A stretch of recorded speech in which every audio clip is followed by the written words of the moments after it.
Hey there, everyone. Happy Sunday. What is up? It's Denise Salcedo. Welcome to the NXT Heatwave Watchalong. I'm on time, everybody. Woo! The pre-show is going on right now, and they got the pre-show match going, which is a women's tag. So I just logged in for this. And it looks like they're just getting the match really going to probably start. I think it started like a couple of minutes ago because when I started tuning up Peacock, it was already on. And who is this? It's Ariana. I see JC Jane. I see Carmen Petrovic. And then I always forget Jasmine Nix. There you go. Okay. Took me a second. I was like, wait a minute. Who am I looking at? So I'm here, everyone. All right, let's do this.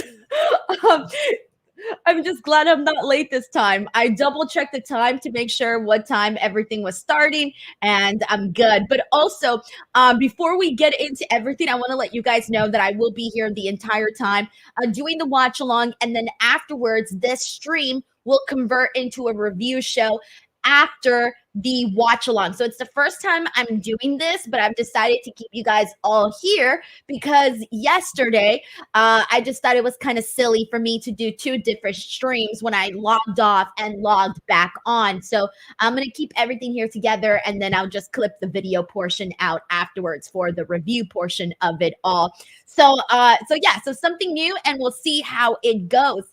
But I want to start off by thanking Sheldon Jackson for gifting 10 DWO memberships. I know Sheldon gifted 10 because for me being on time, I just know it's a bonus, right? Sheldon, it's a bonus.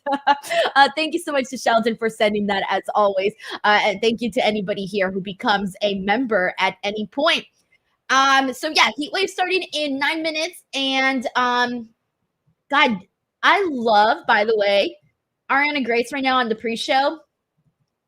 She is very, very clever. She's a fan favorite, and I think she's going to speed her way through NXT simply based on the fact that she's got so much presence. Like, she may not be going out there and having like the craziest matches or anything like that, but she's got so much character. Let me see what's happening here. This is just a pre-show match, but it's good that they're on the actual pay-per-view, though, and I'm glad that they did a pre-show match for the NXT post-show. I don't know if they did. I don't think they did any yesterday, right, for the 2-hour Money in the Bank pre-show. I don't like pre-show matches for the big pay-per-views for whatever reason. I just like it when they start the show with the first match being the first match that you see on the main card, but I think it helps a show like NXT to do a pre-show match. So it kind of depends. Everyone's asking me how my tacos were. They were really good. They put me to, I took like a quick, literally 10-minute nap. I'm not even kidding you guys. I took a 10-minute nap because I was just so freaking tired, guys. It's just been nonstop since yesterday. I feel like, oh, that was really nice by Carmen. She's got really good, I think this is it. Oh, there you go. Carmen Petrovic got the win for her team. Oh my God, JC Jane's face. Sheldon's fave. Sheldon's fave, JC Jane. Oh, that's so funny. That's so funny. I'm glad Ariana's acting like she just won. Like she just won the championship at WrestleMania. Oh my God. Oh, I just realized that she had pulled her hair and yanked her backwards. Hey, some good teamwork there by Carmen and Ariana. We got Steven here, by the way, who says, I feel spoiled that we have 2 watch-alongs. Thank you for doing this, Denise. It's very much appreciated. Any surprises for tonight? I don't know, man. I feel like NXT has been kind of riding high. And the last time we were here for an NXT Premium Live event was Battleground, and I felt like there was so much buzz heading into that show. I don't think there's nearly as much buzz heading into this show. I think Battleground felt like a bigger show, primarily because of Jordynne Grace and Roxanne Perez. And this show doesn't seem to have that same amount of buzz, but I think this is a show that people that watch NXT will be tuning in for. Like people that actually enjoy the product will be tuning in for. This seems like the show that is specific to the people that watch NXT. And I say this because like I've been talking to people that are also wrestling fans, but if they don't watch NXT, they're like, I don't even know what's happening on the show. They're like, oh, it's an NXT pay-per-view today. Like a lot of people didn't even realize there was an NXT pay-per-view today. And a lot of people don't even know like what matches are on or anything. So this one definitely doesn't have the buzz as some of the other, or at least as Battleground did. But if you're an NXT follower and you follow the show, then I'm pretty sure you're looking forward to today's show. So thank you so much, Steven, for sending in that super chat. I really appreciate it. We got Casual Wrestling Fan News and Reactions who says, Denise, Cora posted on Instagram that it looks like she was in Toronto. Maybe she returns to challenge Roxanne. Dude, no. When was she gone? Cora Jade, how long has she been out for? Because she has the torn ACL. And she has been gone since when did she leave? When did this happen? Let me go back. Hold on, guys. I'm just double checking some. Okay, so let's see. It was January 12th, January, February. Okay, so it's been a little under 6 months, about to be 6 months. I feel like usually that type of stuff takes 9 months, but who the hell knows? It could be a situation where she's ready already. But I don't think so because I would imagine she would be out for a lot longer, at least a couple more months. So who knows? I don't know what's going on with that, but I know people would definitely pop to see Cora Jade. And also, Cora Jade is somebody that, she was gone for such a long time, and then she came back and then got hurt. So it feels like she's been gone for even longer because she had been gone previously before the injury. So I feel like she's been gone for forever, because even when she came back, like that was very, very brief. I don't even remember what happened when she came back. And then she got injured and she was gone again. So yeah, definitely miss Cora Jade here on the show. We got Sheldon Jackson here says, if I could take back the gifted subs just for that JC Jane joke. Not cool, Denise, but the streak lives at 105. Also tomorrow, Ray and Zelina versus Liv and Dom on Raw. Oh, that should be fun. I mean, I'm not surprised that they're doing that match, but it'll be fine. The Zelina Liv Morgan match was way better than I think anyone anticipated on Raw last week. So I feel like at this point, I'm going to give the benefit of the doubt to them here.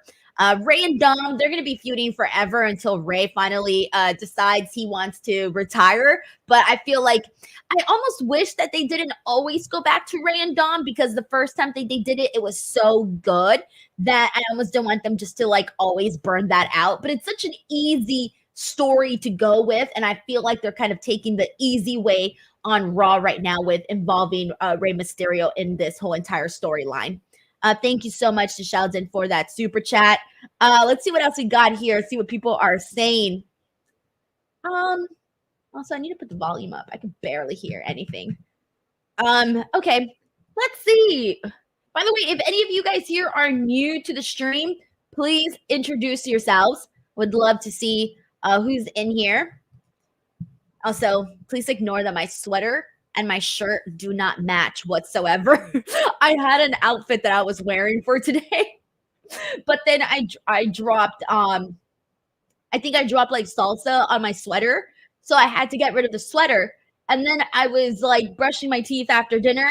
And then I dropped toothpaste on the shirt. So then I had to get rid of the shirt. And by then there was 2 minutes until I went live on the stream. So I just went and grabbed the first two things that I saw.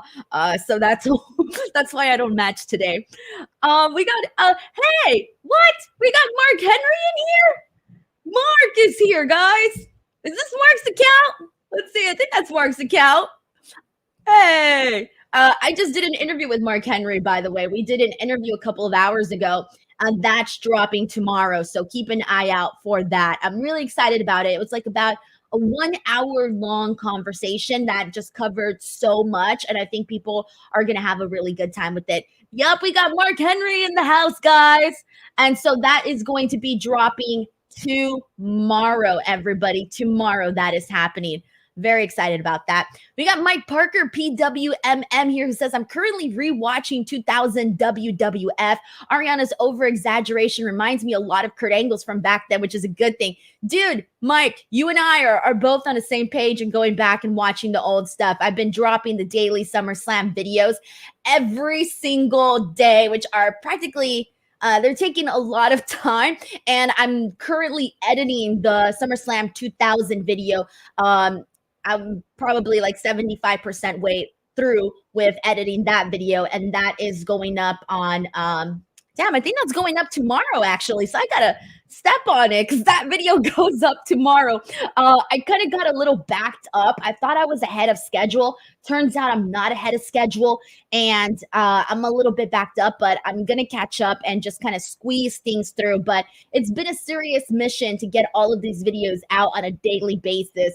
At 9 o'clock Pacific Standard Time. But anyways, since I'm also in the year 2000, I just finished talking about the freaking angle where Kurt Angle kisses Stephanie McMahon. And so that's obviously a huge part of SummerSlam 2000. So I'll be talking about a whole lot about that on this upcoming video. So thank you so much to Mike Parker. We're in the same year, you and I. We're in the same year at the moment.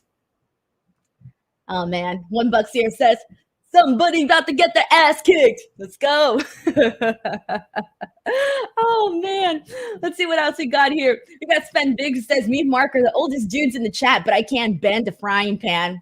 No, not many people can, guys. Not many people can. All right, this pay-per-view is about to get started. Friendly reminder, if this is your first time ever in a watch-along, I can't show the WWE stream, guys, because I don't want to get copyrighted, so you can just pop me in the background. I don't know what match they're starting with also. And I need to pull up the card too. Mark Henry says, no cool to be backed up. Oh, man. Daniel here asking if I'm excited for Bad Blood coming back. Well, considering that I'm on a nostalgia kick at this moment, I am pretty excited about it because I'm feeling very nostalgic right now with just a lot of stuff. What match is everybody most looking forward to? Let me know in the comments here which match you guys are most looking forward to. I'm really looking forward to Roxanne Perez and Lola Vice because that's one of the matches that I have legitimately been torn on in terms of I just don't know.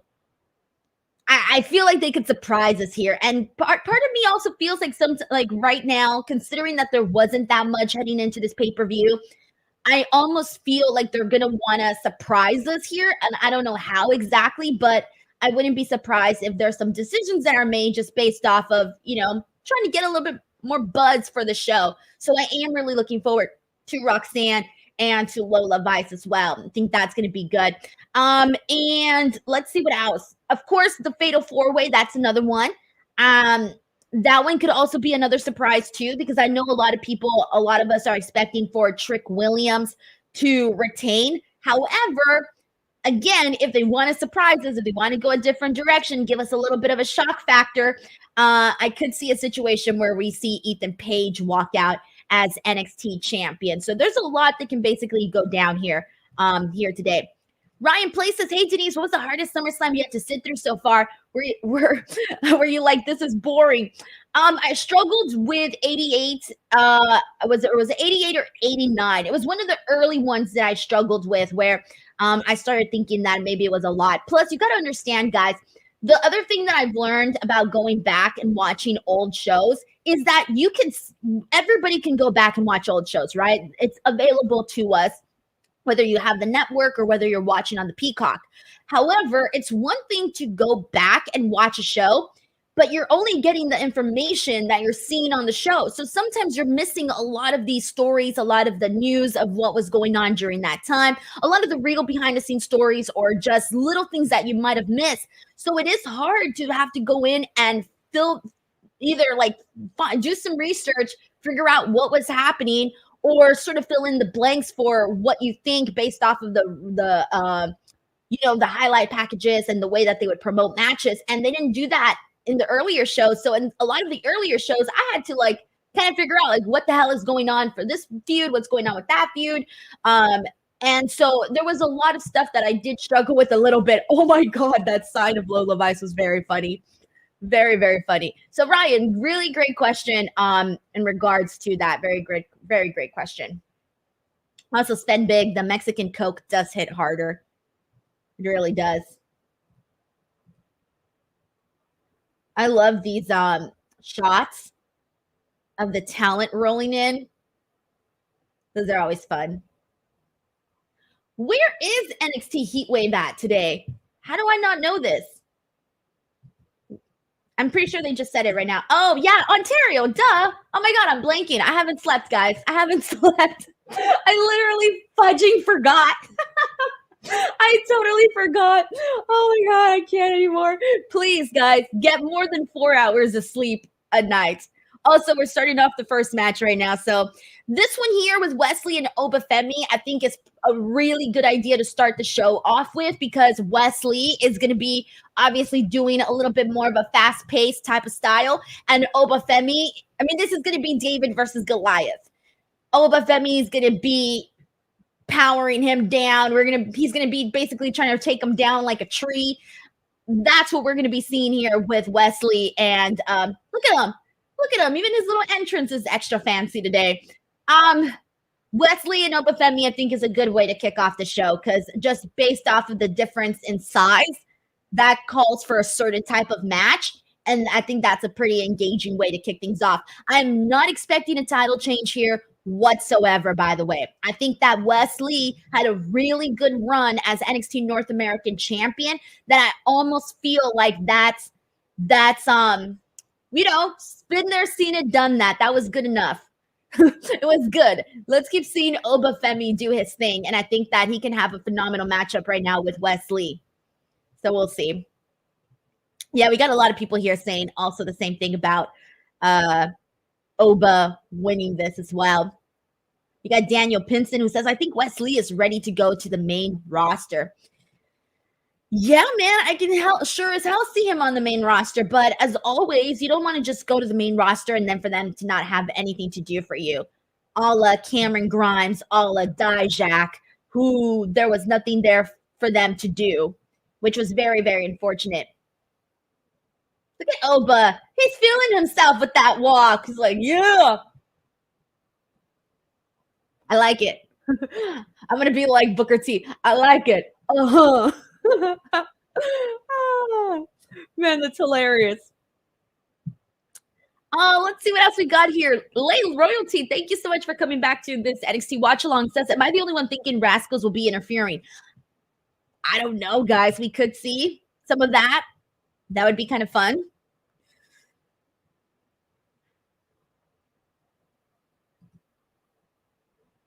Tracy WV is in the house saying I picked Oba, but I love Wes Lee. Yeah, I love Wes Lee too, but yeah, this is Oba's to win right here. Look at him. It's really, really cool.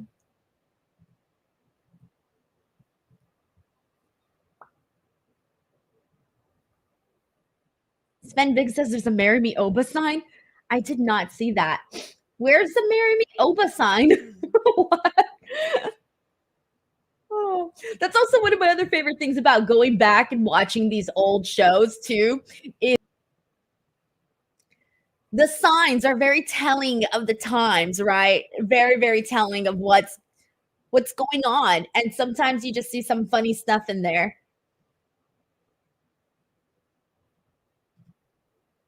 DJ says they're also not doing anything with Kiana James. Yeah, you're kind of right about that. I mean, she's had like a couple of matches, but really nothing too crazy. Let me make sure I'm recording. So I have 2 streams recording at the moment, guys. Well, it's a lot happening at the moment. Brandon says, hey, Denise, I know I have said this many times before, but your watch-alongs are awesome. Thank you for doing this 2 nights in a row. You are very welcome, man. Dominic Ronza says, also, Denise, you had the perfect opportunity for the ad read when you were talking about the low blow botch. I know. Guys, that low blow botch from yesterday has been all over my timeline. I think I've seen it now like 100 times, especially now that they put out a video with the new angle. I like a good slap. See, I told you guys Wes Lee was going to go in there and try to take down Oba, but that's going to be very difficult to do. I like this though. I like that Wes is like going after God, almost everything. I was about to say going after his like legs, trying to bring him down. Ah, shit. Okay, he bounced back. Wes had a little bit of a slip there, but nothing too drastic. He was able to keep it together. It's always that side of the ring, guys. Always that side of the ring that we've been seeing slips and stuff. What is happening?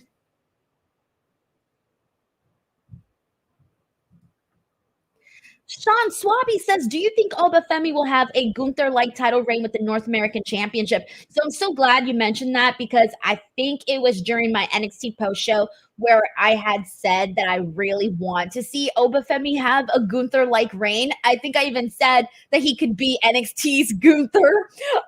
And honestly, I would be very interested in that. And I think that that's what they should do because I think that's the thing that would work best for somebody with the physique, with the size of Oba Femi. I think you've got to build him up nice and strong. So, Shawn, yeah, I do agree with that. Oh my God! Dude, he freaking twirled him in the air, bro. He threw him like a frisbee. See, it's cool stuff like that. That's what I'm saying. They got to do this, like, they got to keep him. Dude, he did like 3 spins in the air. How do you even do that? He got him to spin at least like 3 times in there. 1 spin, great. Another one, cool. But damn, more than that is just nuts. It's a mixture, yeah, guys. Some power.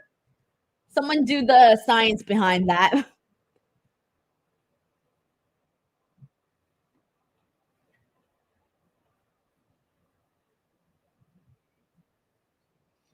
Yeah, this is going to be cool too because Wes Lee is going to be like bumping like crazy for Oba Femi.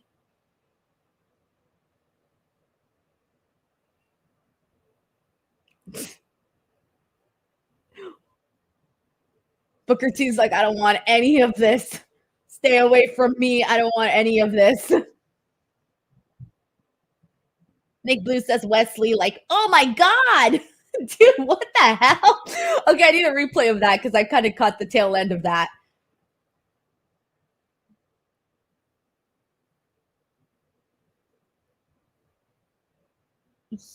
Yikes. What is duct taped under the ring there? There's like a gray thing that's duct taped. Oh, okay. I was worried that Wes Lee hit himself at the bottom portion of the ring, but he hit himself on the top portion. But regardless, Stephen Marchuli's in the house says Oba has that it factor. Amen, man. Sven Big says Wes probably weighs 160 pounds. Oba warms up with that. Yeah, bro. Oliver Drake is in the house. He says, I really watch weekly NXT, but from the few Oba Femi matches I've seen, he's really impressive. Yeah, because he's a big guy that can move. We like big guys that can move, guys. We do. Larry Johnson says Wes Lee is done. Yeah, maybe after this, Oba Femi's just going to have his fun with him.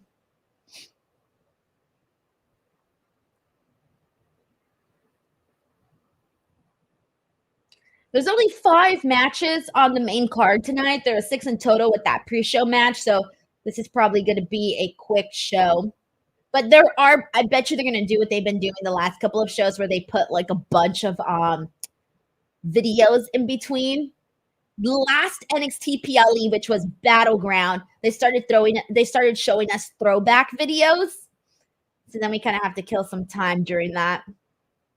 Brandon Me says, are you going to be at SummerSlam? So I am going to be at SummerSlam, but I don't know if I'm going to be there for the pay-per-view or if I'm going to come back home before the pay-per-view because I pretty much have 2 options. I could go do the media day and then I could go show up on a Thursday morning and come back Friday night and work from home during SummerSlam, or I can go and stay there until Monday morning and fly back home and stay there for SummerSlam. So or when is SummerSlam? Is it on a Saturday or is it on a Sunday? If it's on a Saturday, then I'd come back home Sunday. If it's on a Sunday, then I'd come back home Monday. So I really haven't decided right now what I really want to do with that. I guess I just have to check flights and stuff because I primarily go for the media days, as most of you guys know. I could stay for the press conference too, which is fine, but I do enjoy doing my post-show reviews as well. So when you go to the live events, you sacrifice some of your normal type of content that you do. So whenever I go to the live events, I basically sacrifice my post-show because I can't do the post-show immediately because I'm at the press conference. And then when you're here, you don't get no press conference stuff, which is fine. But you kind of sacrifice content with whatever decisions you choose to make. So that's kind of basically what I think about for all of these trips and whatnot. Like, that was the cool thing about being at home for Money in the Bank was I got to do all this content from home, which it's just easier, obviously, to pump out content from home.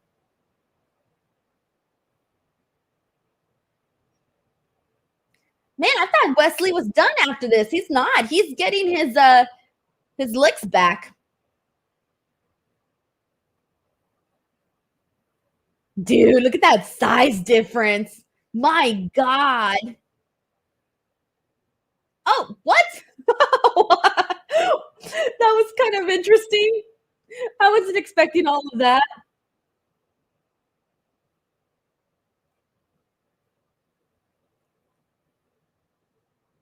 Oh, that was good. He literally hit him he swatted him like a fly. He literally swatted him like a fly. I mean, I wouldn't swat a fly with my hand, but y'all get me here.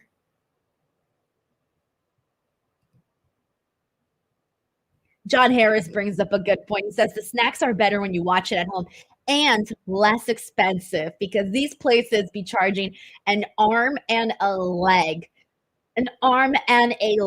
for food. When I went to the Kia Forum for Dynamite the last time I was there, I bought 2 pizzas, one for me and one for my cousin who happened to be at the show. And he's a little kid, so I was like, I'm gonna surprise him and buy him a little pizza. So I get a pizza for me, I get a pizza for him, and I get myself a drink because he already had one. And the total came out to $50 for 2 little pizzas and a drink. $50. I was so upset at myself. I was like, why did I not just eat at home? Like, what are you thinking, girl? What are you thinking? And then, God, I think about it, and it's just a lot. It was $50 for that pizza that day, and then it was $45 for parking. Bam, there you go. Practically $100 in just like that. Went just like that. So all that to say that, yeah, eating at these concession places is incredibly expensive.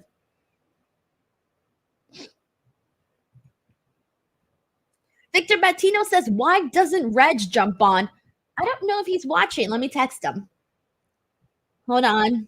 Reg, are you watching? Hold on. Are you watching Heatwave? All right, I texted Reg. I don't know if he's on or not. I don't know what Reginald is doing at the moment. He usually texts back pretty fast, so we'll see what he's doing. Or maybe he's gonna lie to me and be like, he's gonna think I'm trying to get him to fill in on the post show. And he's gonna be like, I'm not home. I'm not watching Heatwave.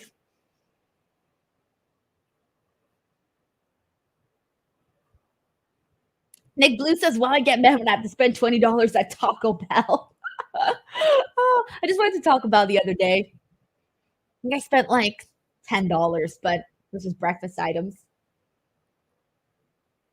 That's not it yet. Oh, that was good. The little kick out that he didn't just kick out. He pushed his head. He was like, nah, get off of me. Get off of me, bro.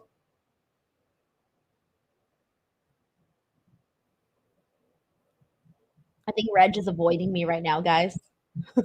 He's probably afraid I'm going to ask him to work. Oh, wait. Never mind. Reg is not watching, guys. He says he's not watching. Wants to know what's going on. Lol, never mind. So now we know what Reginald is doing. He is not watching Heatwave. Spen Big says Reg is out with Mama Wayne. Do not disturb. I feel like if Reg was out with Mama Wayne, we'd all know. We would all know if he was out with her. Oh shit, he got him.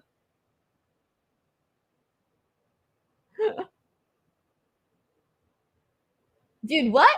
Oh. Oh. Okay, I bit there. I bit there for a second. For a second, I thought that he was gonna win there. For a tiny second, I bit into that.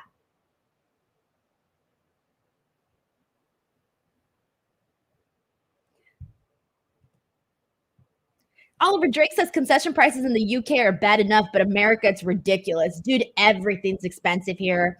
It is. Everything's ridiculous. Absolutely everything. They don't even care. They don't even wonder like where the people are gonna get money from. They just expect the money. And they're like generic things that you need to like live and shit.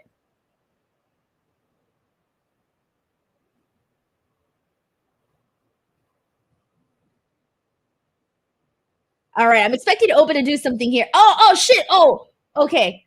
I thought he had slipped for a second, but he didn't. Oh, I thought it was over there. That would have been kind of cool. You know what? I like this match, guys. Oh yeah, he kind of did stumble a little bit, Wes Lee, but it wasn't enough to really notice unless you're like a hawk. Sven Big says same in New York City. Brandon Bean says $5 for a bag of chips is nasty work. I agree with that. Yep. Ryan Place says, Denise, when you was in UK, what did the food look like? Oh, not great. Sorry. It was not great. The concessions, they didn't have that many options. That's why I say not great. Like the concession options were not good. They didn't really have too many options. I went to this little they had like a quick a vending machine area where you like order, not a vending machine, but let's see what Oba's gonna do. You go and you order on the screen. That's what it is. But they only had 3 types of chips. And I didn't even, it was like sea salt. Who wants sea salt? Eek! Wait, what happened? He didn't hit the power bomb though. Wes Lee countered that. Oh shit, is it over? Okay. That's 2 times already where I thought Wes Lee was winning. Because that cardiac kick is always pretty damn effective when he hits it. So for a second, and he hit that cardiac kick nice. For a second, I thought that was it.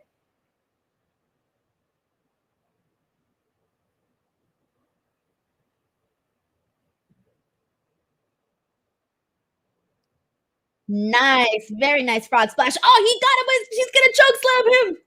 He's gonna. Oh, he countered it. Oh my. Oh shit. Dear Lord. They're having a lot of fun here tonight. He's gonna catch him. He's gonna catch him.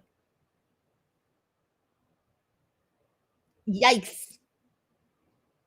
He's just toying with him.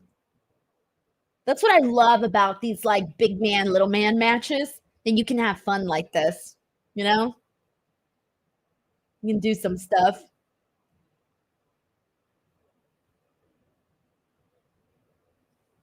Tim Bieri says, I love this match, but does this make Oba seem less unstoppable monster because of it? I'm going to say no, only because Wes Lee has to also get a good showing today because, come on, he's coming off of like a back injury. He's also a former NXT North American champion. So for that reason, I'm okay with him sort of being able to, he's fighting hard. It makes for a very entertaining matchup. So yeah, I don't think it makes him look bad.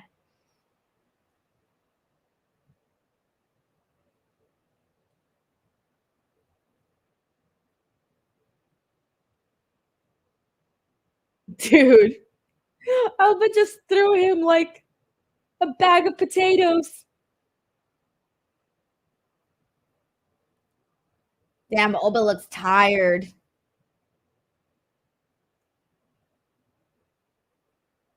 Nice. I think that's it. Yep, that's it. There you guys have it. And Oba retains there. Really good match to kick off the show. This is exactly what I anticipated. The style of match that I anticipated um, between both of these guys here. And I do think that it was good that Wes Lee wasn't able to be defeated so fast, only primarily because he is a former NXT North American champion. And because um, again, he just came back from that back surgery, which there you go. He got the power bombed on the mat and he had that back surgery. So, I feel like this was a really good performance to remind you of what Wes Lee can do. But obviously, they weren't going to put the title back on him at the moment. Sven Big says, "Rip Wes." Andrea Price says, "Damn, Oba Femi is so strong." Jay says, "That was good." Cameron says, "Oba, that was awesome. Oba is awesome."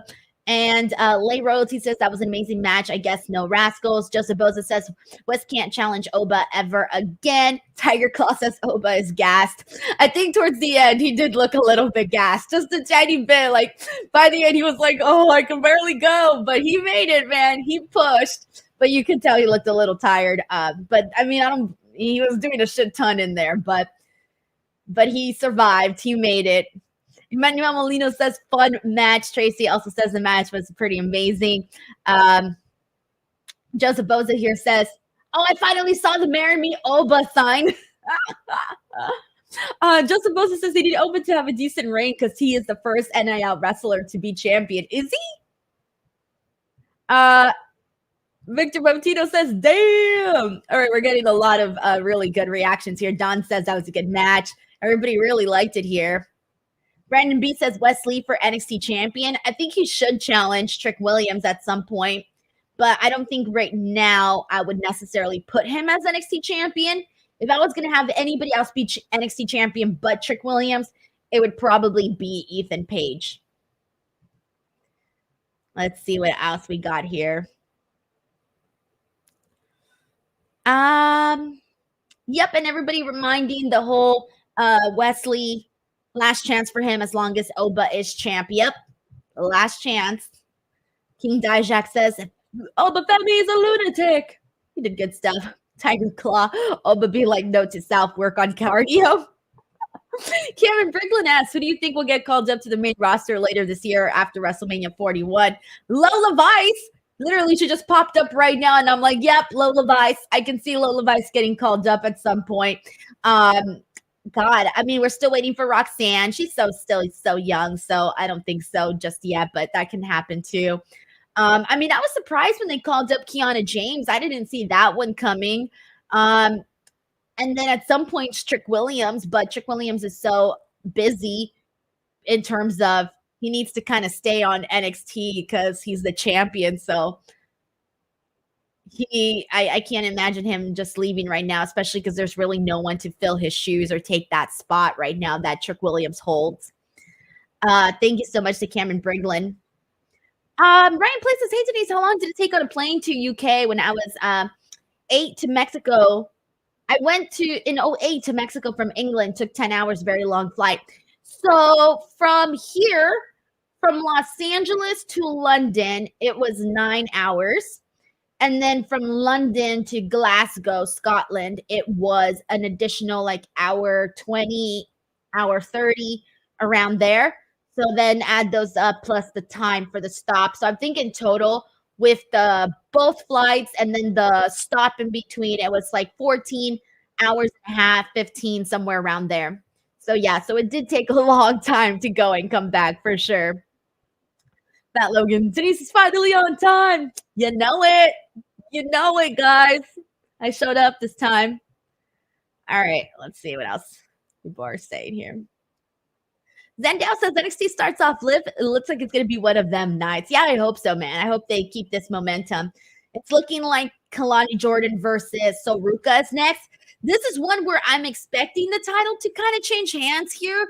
I don't know if it will because it is only Kelani Jordan's second. Sorry, I'm amazed right now. I'm watching her do her gymnastics, and that's pretty entertaining. What was I gonna say? Oh yeah, Kelani Jordan. This is only her second defense of the title, and she was such a surprising win at Battleground that I thought that they were going to really use this to like push her, to really make her into something. I didn't like that her first title defense, she won with the help of somebody else, but that also kind of told me that maybe, just maybe, they're not looking for her to be a long-term champion. If she defeats Ruca, that's huge because Ruca was the person that people expected. Look at her. Look at Ruca. She's walking on a freaking tightrope. It's insane. Look at her. She does that like nothing. Both of these women, what the hell? It's not fair. How could they do these things? How do they do these things?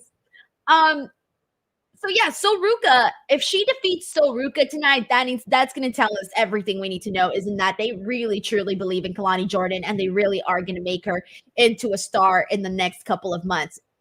If Ruca wins, I feel like they just went with Kelani Jordan for, I don't know, maybe shock value. I'm not sure. I'm not really too sure. So whatever happens here tonight will really tell us what's going down. Spend Big says, no better way to spend my birthday than with you. Big 50. Thank you, Denise and DWO. Dude, happy birthday, Spend Big. I appreciate you coming on here to the stream and spending some time here on your birthday. That's freaking awesome, man. 50 years old. Hell yeah. Celebrate that, man. Celebrate that. Have cake. Have whatever you need to have. Make a wish. Always make sure to make a wish. And thank you so much for the super chat, man. You're rewarding me on your birthday. I love that. Terry Place Jr. here on Facebook says this match should be highly entertaining. I think so too. David Valentine says, Denise, when you get a chance, watch Mr. Perfect with Texas Tornado from SummerSlam 1990. Already watched it. Did the review on it. It's up here on the channel. Check it out. I watched it already. That was one of the first, it was one of the early years, so obviously it was one of the first ones that I watched. But yeah, love that match. The video is up here on the channel.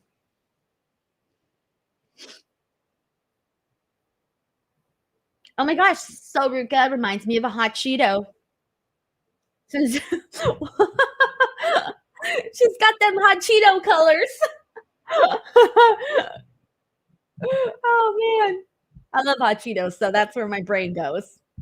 And it makes sense. NXT Heatwave? Come on. Hot Cheetos. What are you talking about?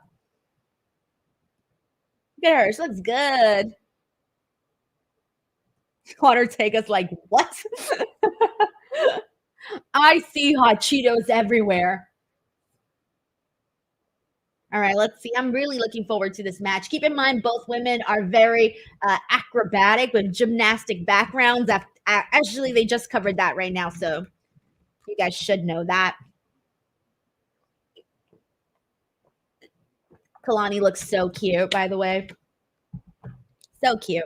Taylor Cannon says, love the live streams. Hope you're good, Denise. Thank you so much, Taylor. I am good. Busy as all hell, but I'm good. This has been like, this was the schedule for today. Just today. So there's a lot happening. I already have tomorrow's schedule. This is tomorrow's schedule. So there's a lot happening, but it'll get done. It will get done somehow, some way. Spend Big says, oh shit, I want Cheetos now. That's what's up. Look at her. She does that like nothing. Like nothing. Hello to Coach Castro XC, who's watching from Austin, Texas. Thank you so much for tuning in. We got some people from Twitch here too, so let me say hi to them. We got Janderson97S. Shout out. I love seeing everybody from different platforms pop up in here because I'm live on a bunch of apps.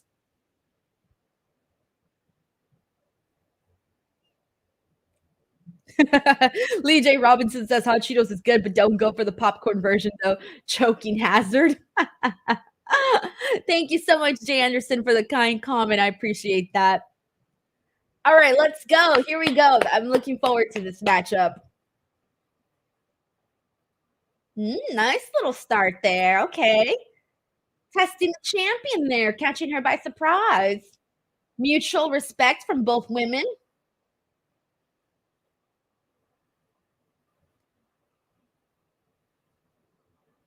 Oh, look at that. Yo, these are some of the these are some of the things that I'm looking forward to seeing because they can do stuff like that. Look at that. She does it like nothing. She's like this. This is a walk in the park. This is like nothing hard for her.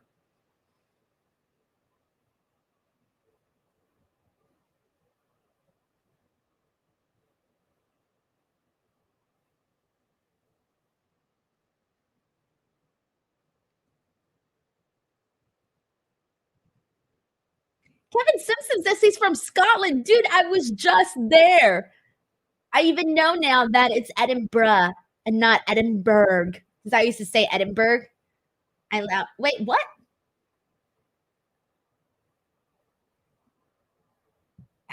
Anyways, my whole life I'd said Edinburgh, but it's Edinburgh. Sorry, guys, I missed that, and I was like, what happened?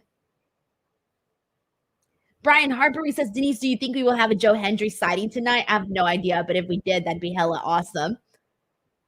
I feel like they have to do something considering how much attention he got from his NXT debut and how many people were talking about it and watching the YouTube video and all of that. What? What? Oh, they really are trying different stuff. This is all acrobatic. They're doing some unique things here.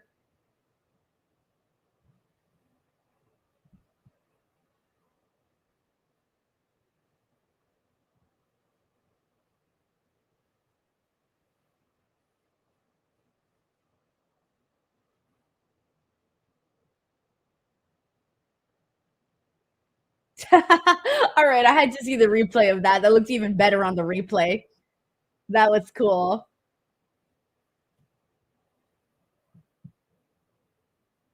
This match feels different from a lot of the women's matches that we've seen on NXT.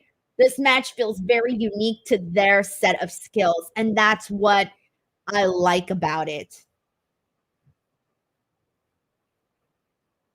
King Dijak says, I'm getting dizzy for reals. They're doing freaking handstands and all of these things.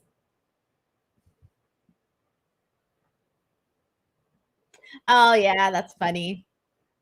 Her doing the surfboard, considering that she's a surfer. That's funny. Chris says, if Hendry shows up, it'll be the biggest pop of the night. I agree. I definitely agree. I agree.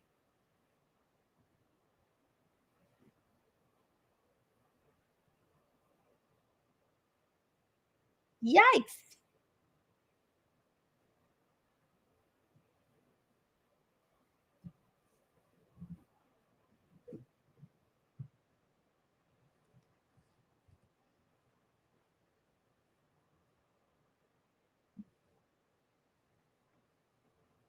Oh, she's about to do something here. Oh, nice little tornado. Their corkscrew. Some good stuff there, man. They're being fearless. They're doing a lot here. Some of it still looks a little new, but that's fine because wow, that looks really cool. That specifically looks really cool. They're trying a lot here, guys. They really are.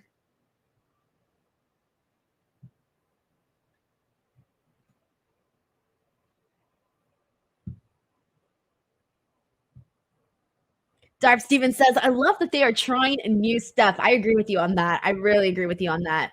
Shadow Kai's 93 says, I'm loving this match so far. Yeah, because it's different. That's what I like about it, where they're not, you almost don't know exactly what to expect from what they're going to do next. Sometimes you can telegraph certain things because, once you watch for a long time, you can telegraph a lot of matches. But This one, it feels pretty different because again, they're kind of mixing it up and trying new things.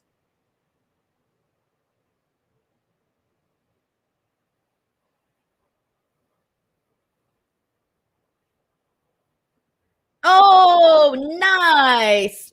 At first, I was like, wait, is she going to hit it? And then she actually did. I couldn't tell because of the camera placements.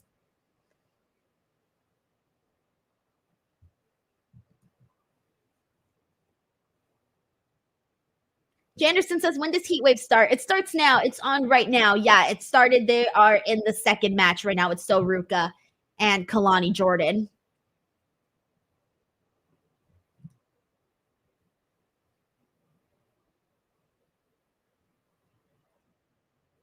Yashiro says they are already incorporating their gymnastics backgrounds into this. Yep, I agree. That's like the big part of this match, a huge part of this match. Oh damn.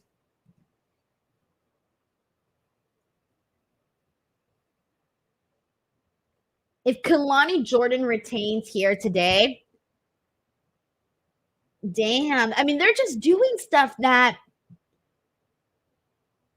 a lot of people struggle to do. A lot of people struggle to do. And they're kind of doing it like nothing. Good for them, man.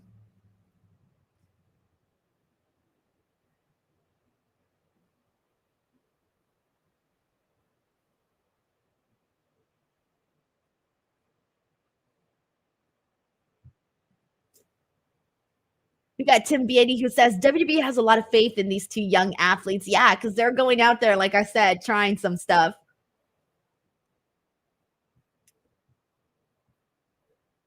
Got everyone putting this match over.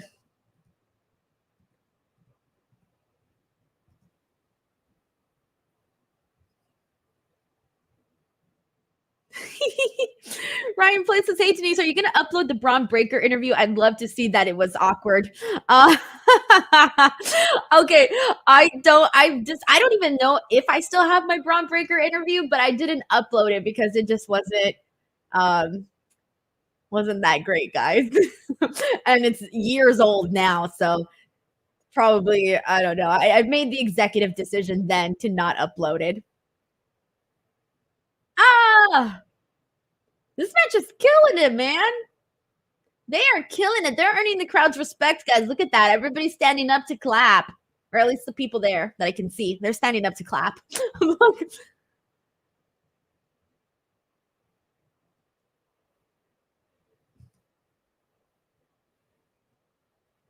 We got Emmanuel here who says, where did Emmanuel go? Emmanuel Molina here who says match of the night so far. I don't know. I think both of them are really good matches, but they're both very, very different types of matches, though. Very types of different matches.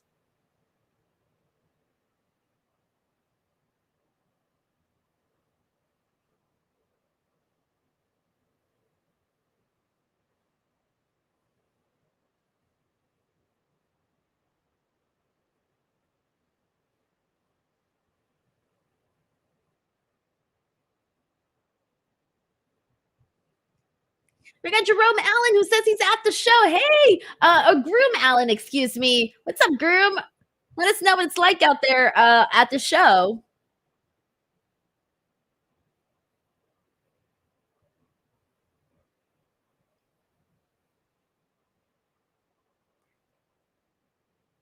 I really don't know.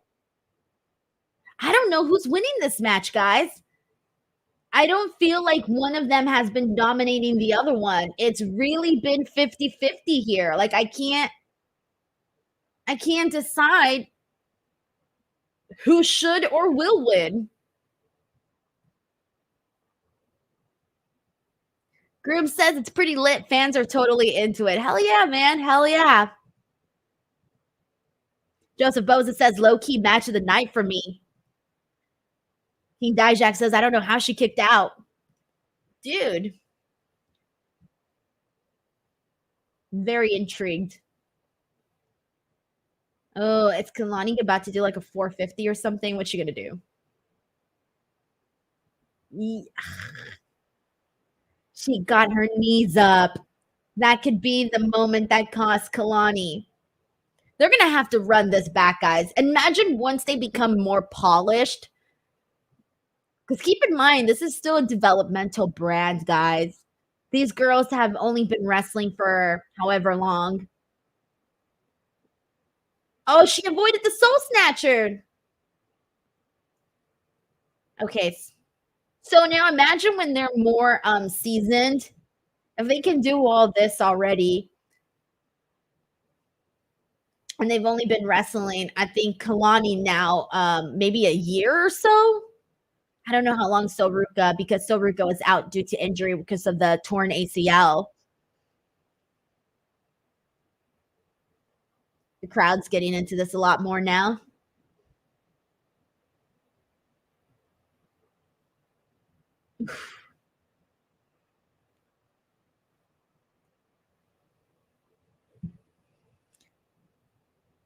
Oh, what is she gonna do? Huh? Oh man, this is gonna look. She's going to the top, but she's got her on her shoulders. What? Oh. Okay. I wish they wouldn't have had that shot from far away because I felt like it took a second. All right, this might be it here. Oh, I think this is it. Kelani's gonna retain. Yeah, Kelani retains, guys. Holy smokes. She just defeated Ruca. So what that tells me now is they are using this as a opportunity to make a brand new star. They are using this as an opportunity to make a brand new star in Kelani. So they've got faith in her, guys. They've got faith in her because this one could have really gone any way with either one of these two girls.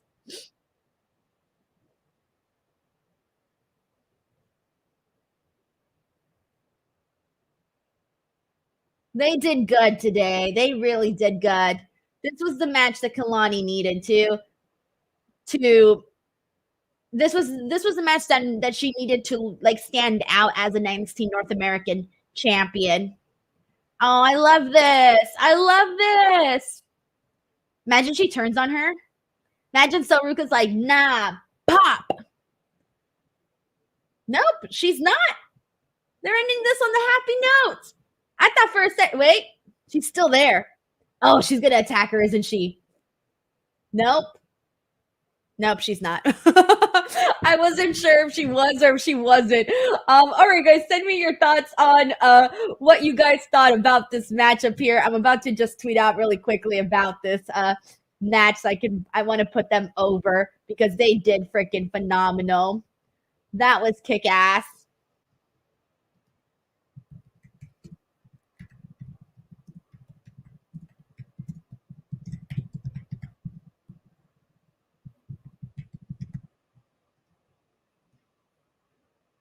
All right, so where am I at? Okay, let's see what everyone's saying about this.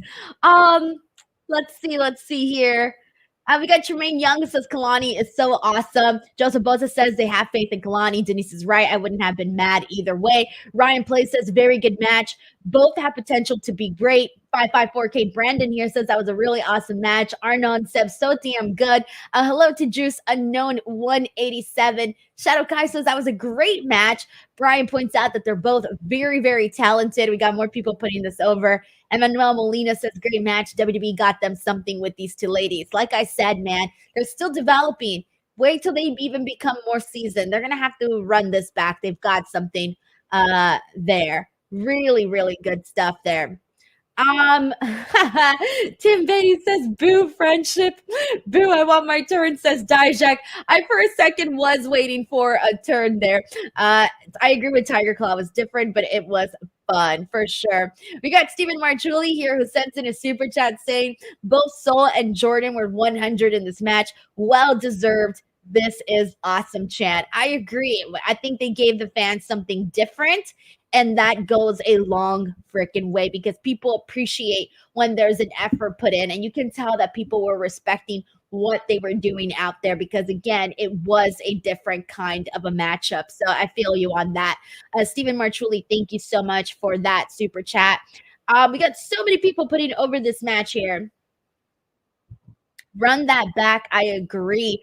Raphael Smith says Kelani Jordan is a rising star. Speaking of Kelani Jordan, I do have that interview up with her here on the channel. So if you guys want to watch it, it's here. You can watch it here on the channel and get to learn a little bit about her and see her real life personality on the channel.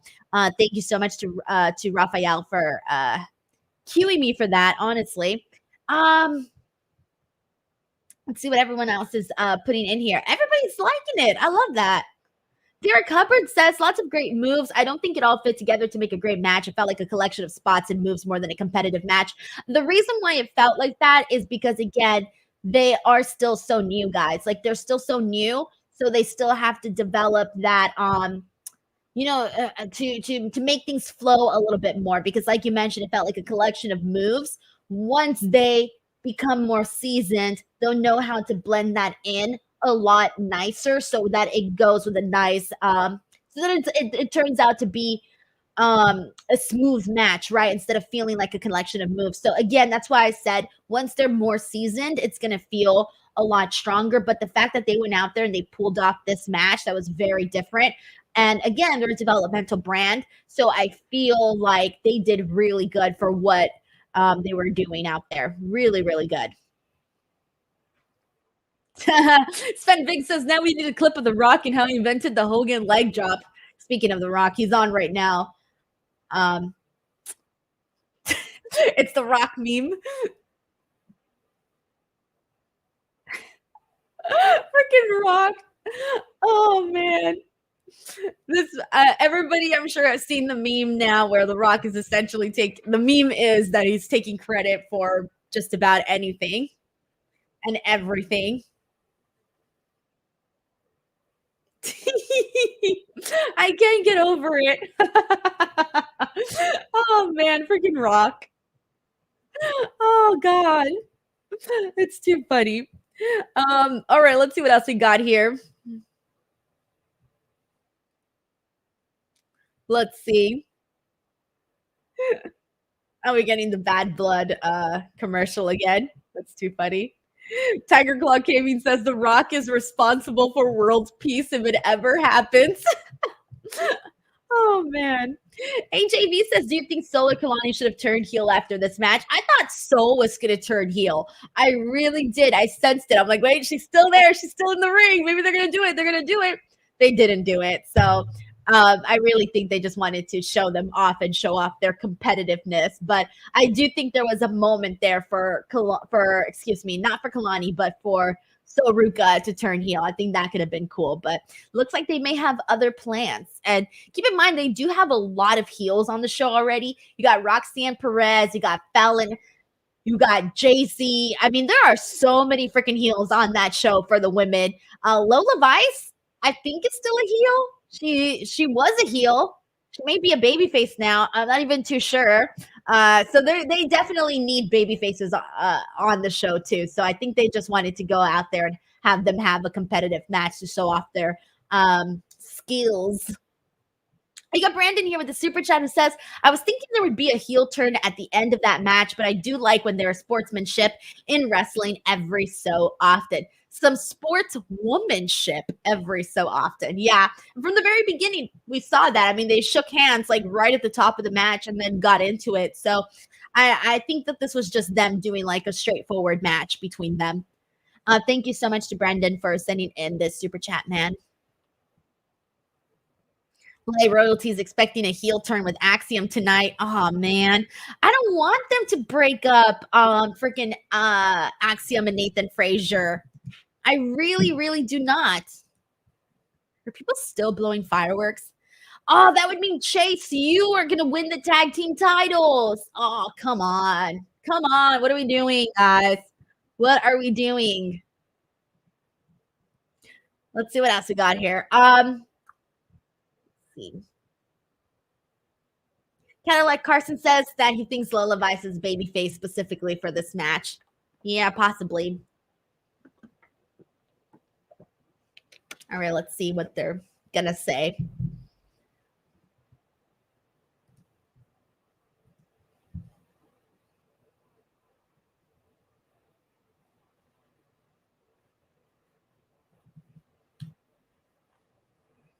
Ava looks really good.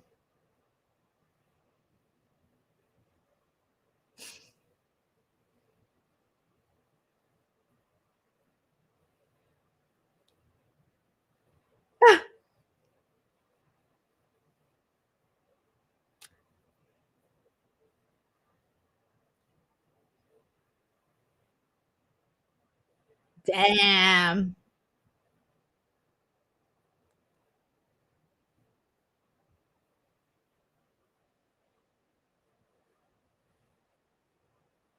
Carmen versus Ariana on Tuesday.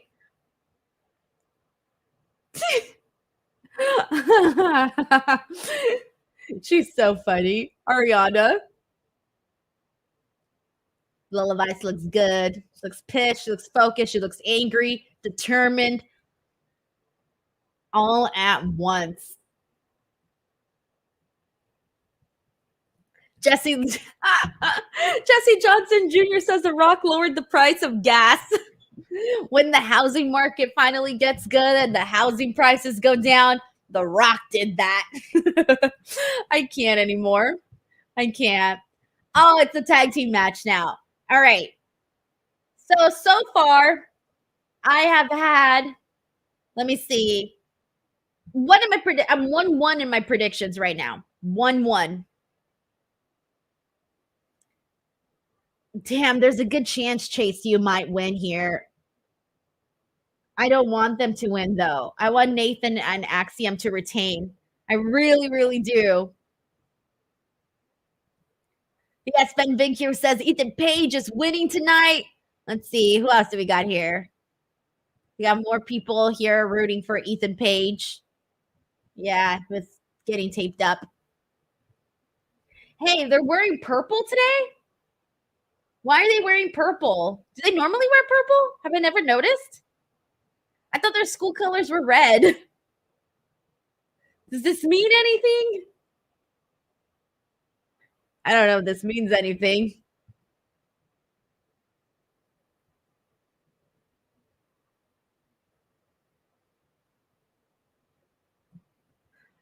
All right, let's see what else we got here. Cameron Brigland says, I got to chase you to win. Cadillac Carson says the pacing of the show is already miles better than yesterday. Dude, we're barely an hour in and we're already starting the third match. And there's only 2 more matches after this. Literally, there's only 2 more matches after this, right? I'm not crazy. Let me see. Yeah, Lola, Roxanne, and the Fatal 4-Way. And that's it. Yep, there's 2 more matches after this. I mean, unless they go like crazy long with the last 2 matches, they could possibly do something like that. I wouldn't mind it if they ended the show at like 7. I would be like, let's go. A nice 2-hour PLE. Are you kidding me? I'm 100% okay with that. 100% okay with that. But I don't think so. I think it'll at least end. Let me see. Hold on. It's barely going to be 5 o'clock. 5:20, 5:30. I would say the latest like 6:30. Based on the pace that they're going at right now, this feels like this could end at 6:30 Pacific Standard Time. Victor Botino says, think about how happy Thea will be, Denise. No, think about how sad I'm going to be. I'm going to be devastated. Actually, I don't hate them that much. I'm not going to be devastated, but I'm going to be just a tad bit. I'm going to be off-put a little bit by it. I'm just not a fan of Chase U, guys. And I really think that Nathan Frazer and Axiom are a cool team, but they have been at odds, though, and they have made that clear. So, I pay attention to the storylines. I know what's going on. There's a good chance it'll happen. But I don't want them to break up Axiom and Nathan. I don't want that. They're cool together. They're very cool together. Unless They break them up to add more guys to that freaking men's division, singles men's division. Joseph Bosa says so Denise can be done as a reasonable hour. I know. Honestly, yeah. Honestly, yes. Look at this to-do list. This to-do list. I haven't even done everything yet. Let me see. Let me fold this. This is the Sunday to-do list, guys. And I haven't even done everything on here. This is the Monday to-do list. I don't even want to look at that right now. I'm not even going to look at it.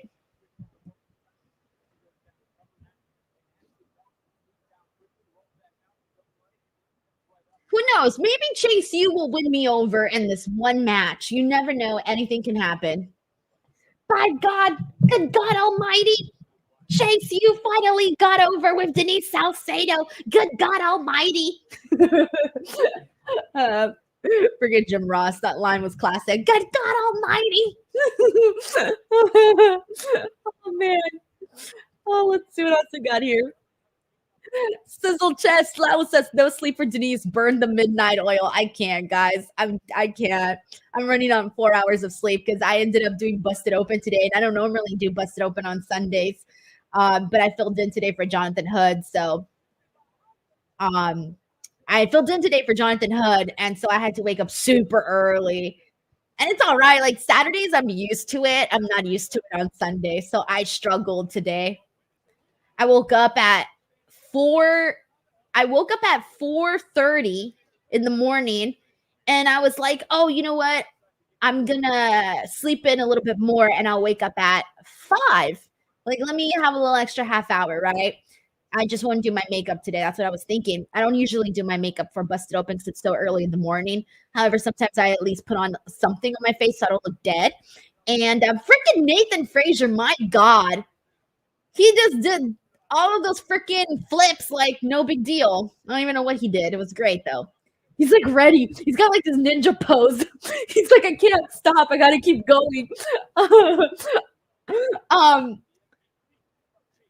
You know what? Have we seen someone please remind me, have we seen Nathan Frazer and Oba Femi yet? Have we seen that match already? I don't remember if we've seen Oba Femi and Nathan Frazer. Someone here with a better memory, please let me know if we've seen it already. But anyways, what I was saying was that I woke up at 4:30 and I decided to sleep in a little bit more. And then I blinked. I literally closed my eyes for a second and opened them, and it was 5:10. And I was like, oh shit. And so I had to hurry the hell up and get ready for the show. And then I go live on the air at 6. So yeah. Okay, nope. Everybody's saying we have not seen that match yet. That is a match that I want to see. Nathan Frazer versus Oba Femi. That could be very, very entertaining. Very, very entertaining.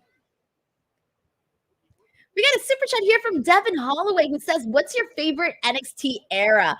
I mean, it's definitely the black and gold for sure. I remember like, when was it? WrestleMania 31 in Santa Clara. I remember going to NXT TakeOver that weekend, and it was so incredible. Then for WrestleMania 32, I also went to NXT TakeOver weekend. That was really, really great too. And those were two of my favorite like live events for NXT that I ever attended. So those kind of stick out to me primarily. Just those two events particularly stick out to me because I was there, and there was so much freaking energy in the building because it was just people were so in love with the NXT brand. I got to see Sasha and Bailey. I got to see on one show I got to see Shinsuke Nakamura, Sami Zayn. I mean, there was just a lot happening during that time. So it's something that sticks out to me for sure. Thank you so much, Devin, for the super chat and for the question. I appreciate that, man. We got Sven Big, who also says black and gold era for them. Cameron Briglin as well. And good. I'm glad that it's never happened between Nathan and Oba, because now that's something that I want to see. And while they're at it, also do Axiom and Oba. That could be fun too. Nathan Frazer, Wes Lee, have they done that?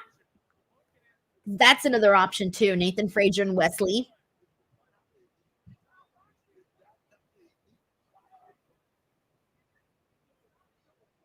We got Brinley Hawking here who says, I would love to have a takeover in the UK. I feel like that's definitely a stronger possibility now for sure, considering that they're doing more international shows. I mean, and packaging them all together. I mean, look at Toronto. They got SmackDown, Heatwave, Money in the Bank, of course.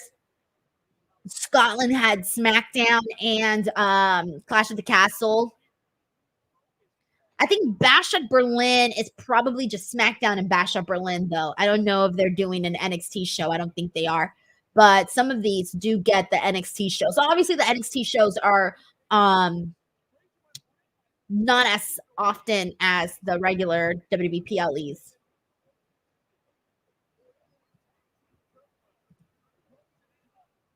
Nick Grosso says, what about Wes Lee versus Axiom? Yup, that's definitely something I'd like to see as well, for sure.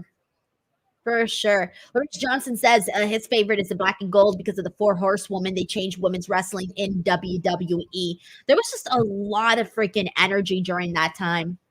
A lot of energy. It felt like a big deal. Shadow Kai 93 says, I went to NXT TakeOver in New Orleans back in 2018. I think I was there. Was I there at that show? I think I was there. I'm pretty sure I might have gone to that show because I was also in New Orleans during that time. I may have gone to that show.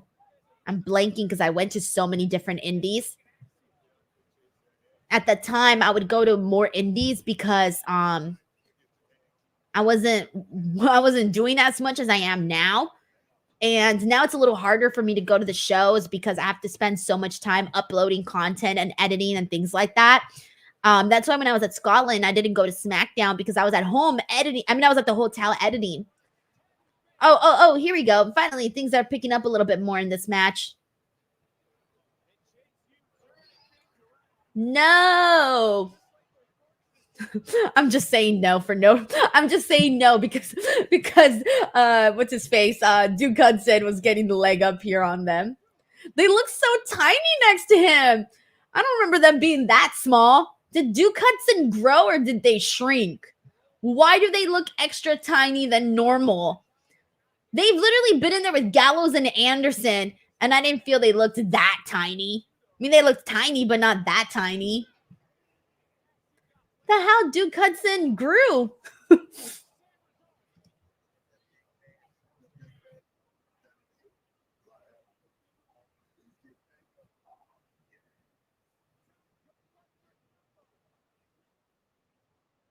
We got Beatty here who says Axiom is only like 4'7". He's definitely taller than 5 feet, I'm sure. I don't think he's under 5 feet. And I know this because I'm 5'1". I've never stood next to Axiom, so I don't know. He's probably like 5'2", maybe. Oh, here we go. Nathan Frazer running them ropes. Oh, he's about to do some crazy dive or something, probably. Let's see. He's thinking. He's thinking. He's thinking. What you gonna do? What you gonna do? Ah, he took too long. He took too long thinking about it. He screwed himself. Oh, fudge! He freaking flew. We got a super chat here from Sheldon Jackson who says, how much longer before Axiom and Nathan Frazer turn on each other? Because Frazer has faced Tony D for the Heritage Cup, competed in the Battle Royal, and doing matches on WWE Speed, and Axiom is pissed. I don't want them to break up, Sheldon. I don't want it. Not today. Not against Chase U. Right now, they look to be on the same page, though. Like, right now, I'm not seeing any troubles between Axiom and Nathan. They seem to be getting the job done. So unless they do like a last minute bit where they're not on the same page, that would suck. But I need them to get the job done here tonight. That's what I need. Thank you so much to Sheldon. Look at all those dives, man. This is like freaking 4th of July out here. Just pew, pew, pew, pew. Oh, man.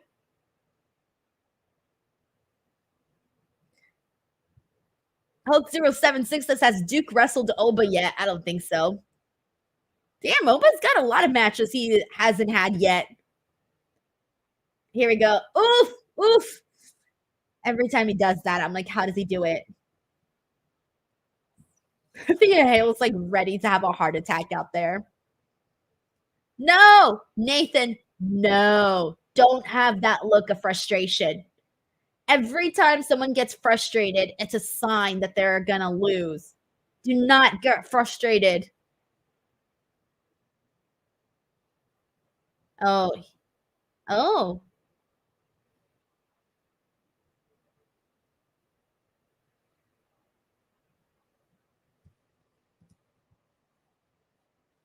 Johnson says, keyword, how much longer? Hopefully past tonight. I don't care as long as it's past tonight.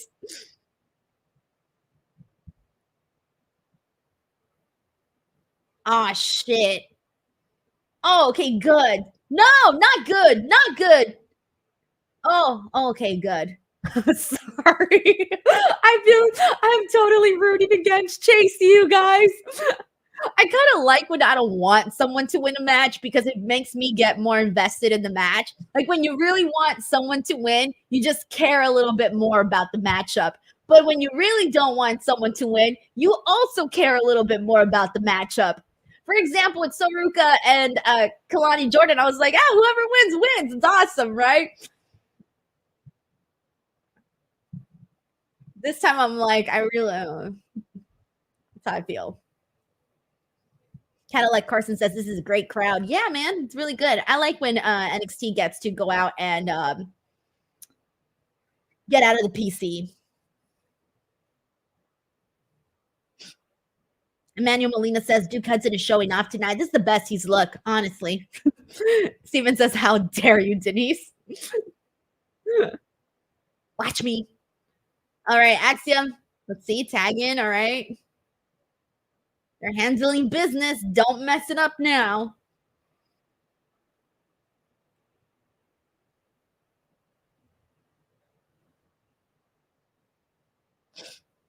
But yeah, Duke Hudson has been doing pretty good today. I mean, Duke Hudson has been doing pretty good today. All right, so Nathan just tagged himself in. Spanish Fly? Yep, there it is. Spanish Fly. Okay. Oh, I thought he was too far for a second. No! Get out! No! No! No! None of this. Oh, man, they're totally going to have Chase U win. They're doing me dirty right now. Oh, my God. Tiger Claw Gaming says this has been a solid match. It's been far better than anything I expected. Far better. This has been Chase U's best match in like 3 years. Or however long Chase U has been a thing. This has been like their best match on NXT ever. Name me a better one, honestly. This has been their best performance. Nana Lane says, are you on YouTube right now? Yes, I am. So if you want to hop on over, not sure if you prefer watching on Twitter or YouTube, but I am on YouTube. I prefer to watch lives on YouTube. It's just my preferred platform of choice.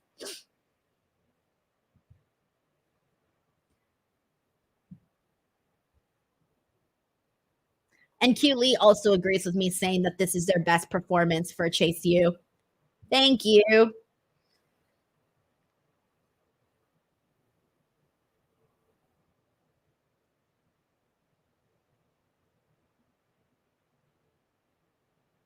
Oh,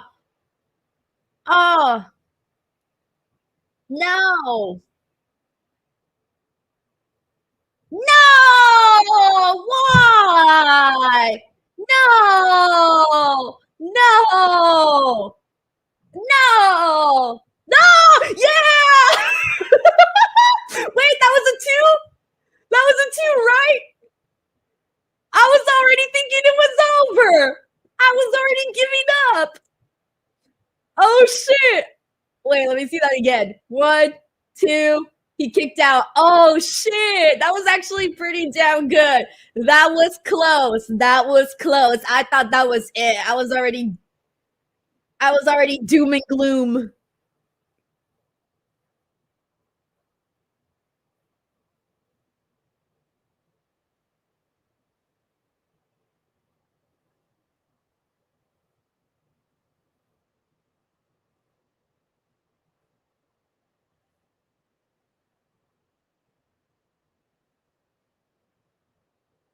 Oh man.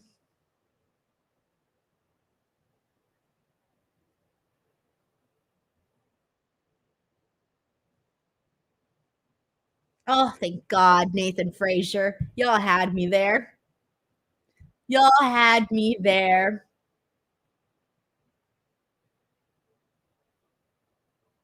Undertaker says if Chase U wins, the watch along is over, guys.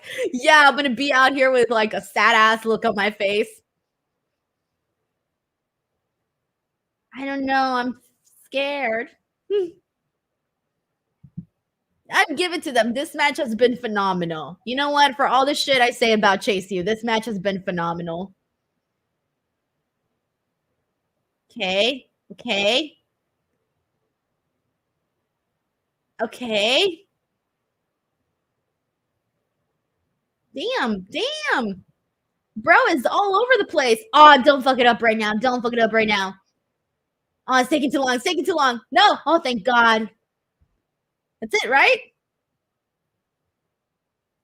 Yes!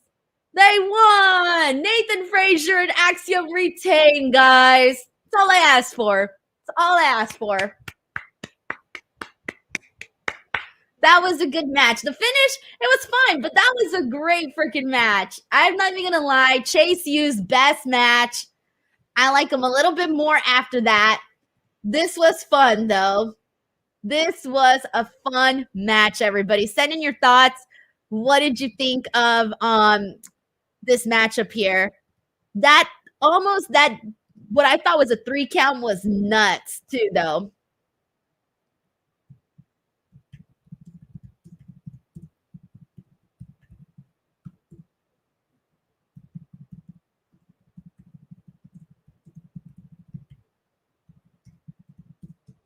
All right, sorry, I'm just gonna tweet this out really quick.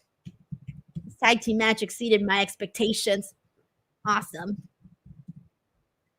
All right. All right, let's see what everyone. Oh, yeah, see, a lot of people are feeling this. I agree with Tony here, who says way better than expected. Zendel says NXT is cooking, man. Jay says his predictions are 3-0. Steven says, I want my money back from this watch along Denise Curse Chase U.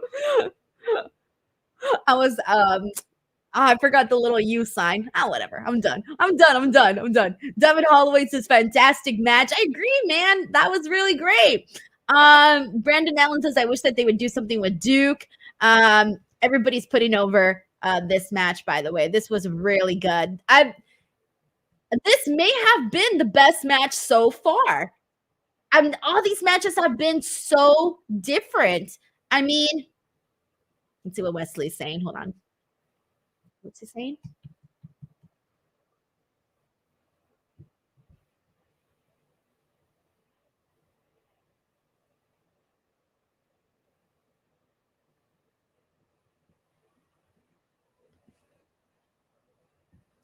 He's good at those emotional promos. Wes Lee.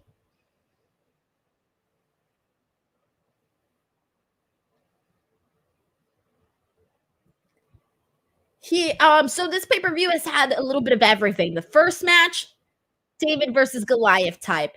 The second match with Kelani and Soul, that was essentially God, that was just like gymnast. I don't even know what to call it, acrobatic type. And then this match here, really high intense, fast paced. All three matches have been very, very different, and I think that is what's been working on this show so far. That no matter what you kind of look for, I think every match was sort of won you over for whatever reason. So yeah, this was good stuff, man. Good stuff on that. Really like that. Let's see what else people are saying here. Let's get some thoughts. This is from Derek Hubbard, who says, also, I cannot believe how long the Chase U has lasted. I thought it was head in the water when it started. Headed pleasantly surprised. They've exceeded they've been around for a long time. I've been sort of like, we need to maybe call it a day, I think, at this point. But hey, man, after this match that they had today, I can't really say too much because they did a phenomenal job. All right, we got Raphael Smith who says, I'm happy Nathan Frazer and Axiom retained the NXT tag team titles. Don says it was better than anyone thought it would be and should have been. Yeah, I like that. Can't complain when something over delivers. Brandon Allen really wants to see Duke here as a single star. Let's see what else we got here.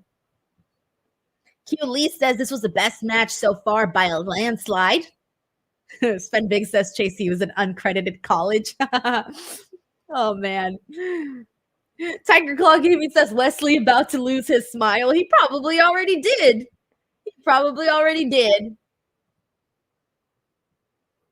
BD says chase you where you chase your dreams.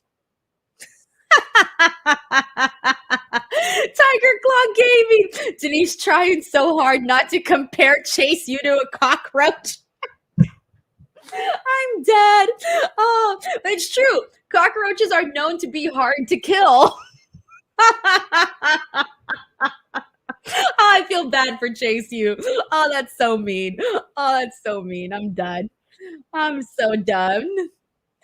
Casual wrestling fan here says, Denise, do you think we see Thea Hale graduate from Chase U?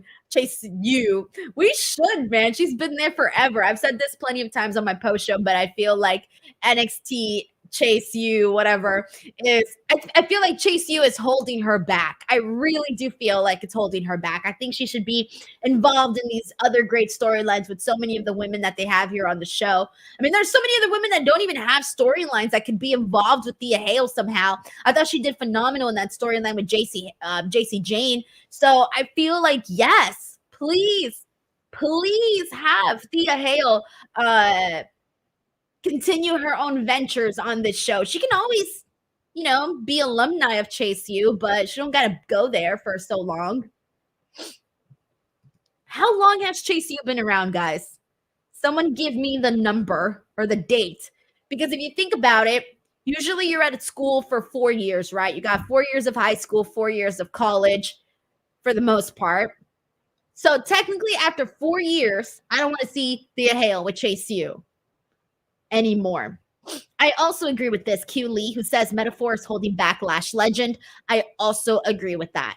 Yes, I do think Lash Legend would be better off away from Metaphor. We got Darius here. What's up, Darius? Darius is in the house. Says awesome show so far. Darius, thank you so much for constantly interacting with me on Twitter. I see you all the time, so I appreciate you, man. I see a lot of people there all the time, but I appreciate you guys so much for that. Sven Big says the backer is his favorite women's wrestler right now. Stephanie did great. She did phenomenal. She's going to be a hot commodity, guys. Oh my gosh. Beatty says, just call Chase U up to the main roster and have them feud with the Wyatts. Classic horror movie trope, college kids versus spookies. Yeah, the ones where they get murdered within the first 5 minutes of the movie. They could be the act that gets murdered right away, and then that's it. We build towards the rest of the movie. That's so funny.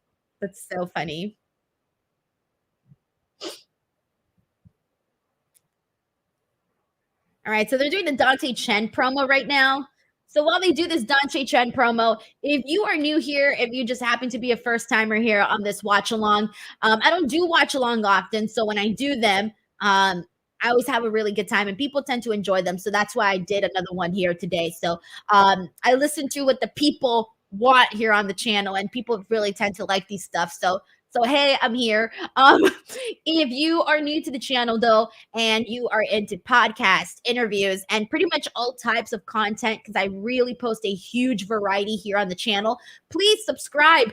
I'm not too far away from 165,000 subscribers. In fact, I am only, hold on, let me do the math. Sorry guys, I'm doing math on the air. Hold on. I'm only 361 subscribers away from 165,000 subscribers on YouTube. So yeah, guys, if you haven't subscribed, please make sure to hit that subscribe button. It really, the Great American Bash, August 6th on Sci-Fi. Sci-Fi. Sorry, guys, it threw me off. I haven't even seen the sci-fi name in forever. So NXT Great American Bash, August 6th, Tuesday on Sci-Fi. Oh man. All right, cool. All right, Great American Bash, Tuesday, August 6th on Sci-Fi. I'm gonna have to figure out. I don't even know where to watch Sci-Fi. I don't even know where to watch it. Tiger Claw Gaming says, Denise, how are your Apple reviews going? Let me check. It takes a couple of days for them to come in. I've noticed it takes them like 2 or 3 days to process. So far, I think we've gotten a total of, look at Sean Spears. He looks so serious. We've gotten 4. We've gotten 4 reviews. These are the people that are being entered into the giveaway. I might as well mention that right now. Thank you so much, Tiger Claw. So for those of you who happen to be AEW fans here, I'm doing a giveaway. And the giveaway is happening July 10th, live on the air on the AEW Dynamite podcast that I do with Righteous Reg. Basically, if you leave a review, if you listen to the pod and you leave a review on Instinct Culture by Denise Salcedo, you will be entered into the raffle to get to watch AEW All In for free. And yeah. So if you want a chance, I'm doing the live raffle July 10th. The link is in the description box below. Yeah, so if you check out any of the podcasts, yeah, go ahead and leave a review if you'd like. And you never know, you might win. You never know. Let's see what else we got here. Thank you so much, Dawn, who says you're constantly interacting with everyone. We all love you for it. I know I feel good when you like a tweet, respond to it, or just the way you chat with us here. Nothing but love. Thank you so much, Dawn. I really do. I know it's bad to be chronically online, but I really legitimately am online all the time. I try to step away sometimes, but I do make time. I make time to sit down and go through the YouTube comments, and sometimes it takes me a while to respond, but I make a day to sit down and go through the recent videos and read all the comments and respond. So if you guys go through some of my past videos, you will see that I do respond to people and interact with people on social media because I think it's just nice to connect with everybody because, well, first of all, a lot of people don't know this, but being a content creator is a very lonely world. It's literally just you and your computer. That's literally what it is, unless you're doing a podcast with somebody. Great. But for the most part, it's a very, very lonely journey. And so for that, I like to engage with people online so that you don't feel like you're freaking just talking to yourself all day. So it is nice just to meet people. Plus, I also like meeting people in person because then I'm like, oh yeah, I know you. And then when you come onto the channel, I know who you are based off of whether or not I met you in person. So yeah, definitely a whole lot. Late Royalty says, Denise, what's your favorite food? And I don't drink alcohol, so I don't really drink. I love pina coladas. I love pina coladas, but they're always virgin pina coladas. So, oh, look at those pictures of Lola. She's so cute. She's so cute. All right. So, favorite food though, I would say it's pizza. I love pizza. Pizza's my favorite.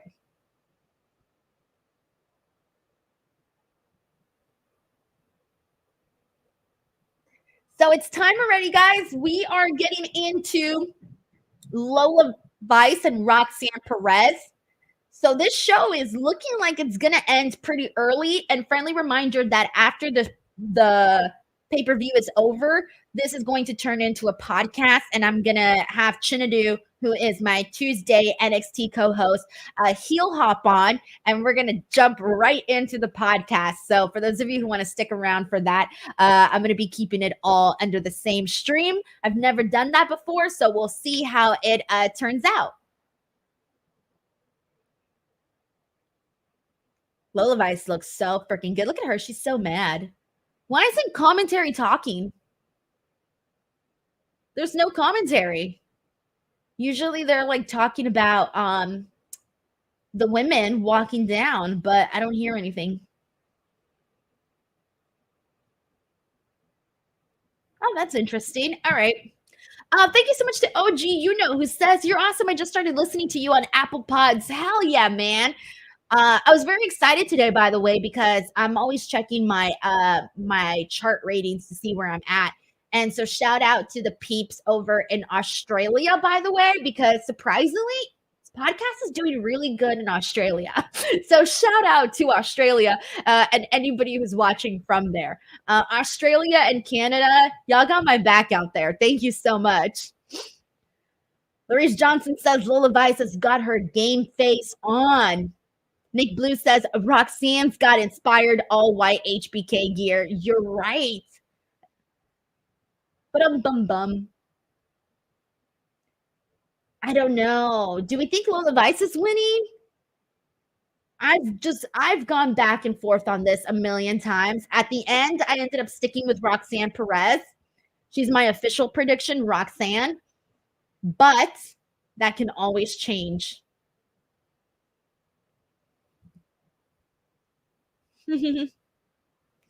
I love how we got a lot of people out here rooting for Lola. A lot of people out here rooting for her. You got people going for Lola. I'm seeing more Lola people than Roxanne people on here. What is happening?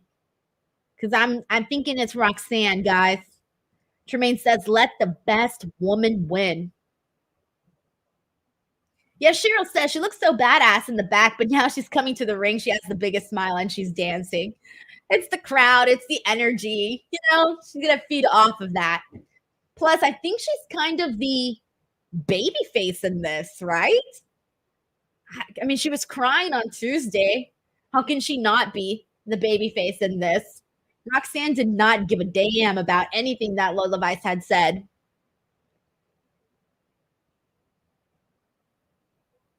You got Beatty here who predicts that this match will end in a no contest. All right, 5:30 on the dot. Damn, if this ends at like 5:45, 5:50-ish, that means that by like 6 o'clock, by the time they do video packages and stuff, 6 o'clock will be main event time. So yeah, this show is flying by. We got Matt Logan here. Thank you so much, Matt, for sending in the super chat. He says, "How can you not go for your girl? You want to go translate her post promo."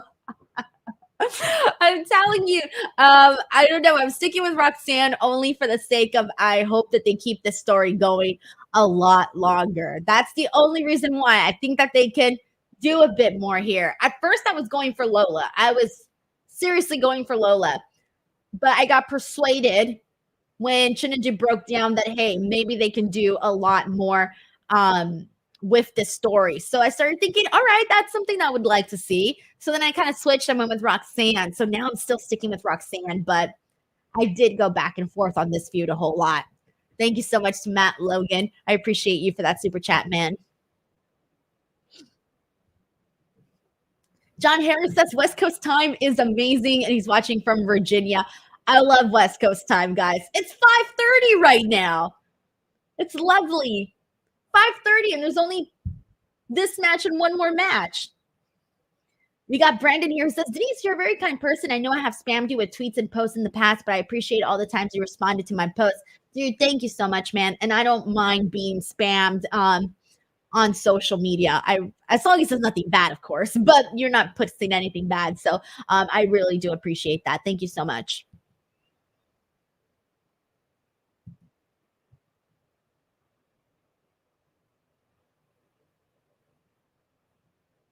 Also sending some love to Sarah here, who says she's rooting for Lola. She just found out her dad is in the hospital. Let's hope this match helps get her mind off of it.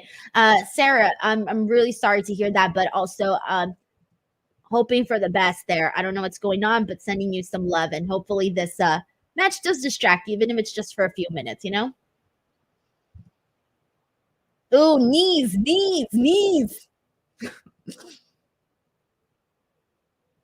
I liked these social media interactions between Lola and Roxanne. Those were really good too. They even got to the point where they were talking about each other's butts, which was very insulting. I think Lola told Roxanne she didn't have one. I mean, it was a whole thing.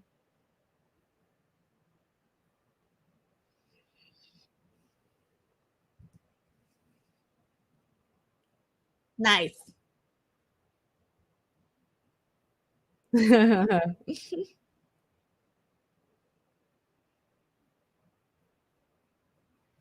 Devin Holloway says it's 8:32 p.m. over here in Kentucky. Little cowboy emoji. Sven Big says it's 8:30 New York time. 7:30 in Dallas from Jay who's watching. Doug watching in Hawaii. It's 2:30. Oh, I love Hawaii. I want to go back. I want to go back to Hawaii. Had the best freaking time there. But it's kind of it's expensive. It's not that expensive to fly over there, but it's expensive for I think the hotels to me is the most expensive thing about Hawaii. I know everybody was saying it was the food. No, to me it was the hotels. That was expensive. We got Shawn Swaby here who's watching from New York City. And we got Brinley from the UK and also sending some love to Sarah. I'm very, very sorry to hear this, Sarah. Very sorry, man.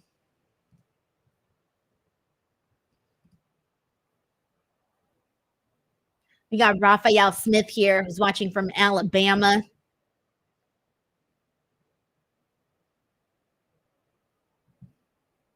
Lola Vice has been having her time here with Roxanne. She's been getting her with some knees. Now okay, we're starting to see Roxanne fight back a little bit. But Lola's been bringing a lot of fire here so far. She pulling her hair? Ref, what are you doing? Break it off.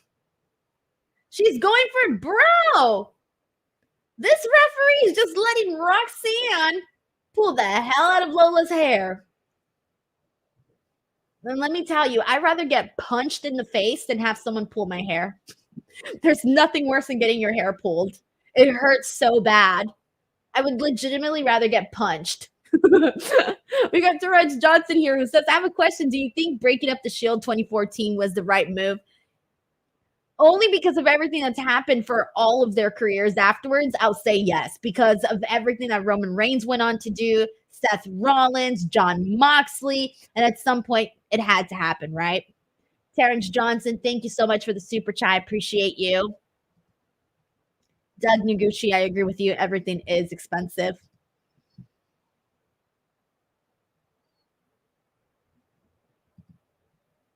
Sean Swaby says, how tall is Roxanne Perez? Roxanne, she was we were roughly about the same height, actually. So she's not very tall. I'm 5'1". Lola was about 2 inches taller than me. So that seems about right because, yeah, Lola is a little taller than Roxanne here, but it's not by a lot. But Roxanne's really small because I've interviewed Lola and Lola's very tiny, but Roxanne looks even tinier next to her, and I didn't realize how much tinier Roxanne was until I'm seeing them. Knowing how tiny Lola is and seeing Roxanne look tinier than her, it's pretty interesting. I didn't notice it the first time. So I've interviewed them both now multiple times. So yeah. But I will tell you who's tinier than both of them, Zelina Vega. Zelina Vega is very, very tiny. She makes me look like Andre the Giant. I'm not kidding you. I was towering over Zelina Vega. I was stunned by how much larger I was than her. I'm not larger than anybody. So that was very exciting for me because I felt like a tall person for once in my life.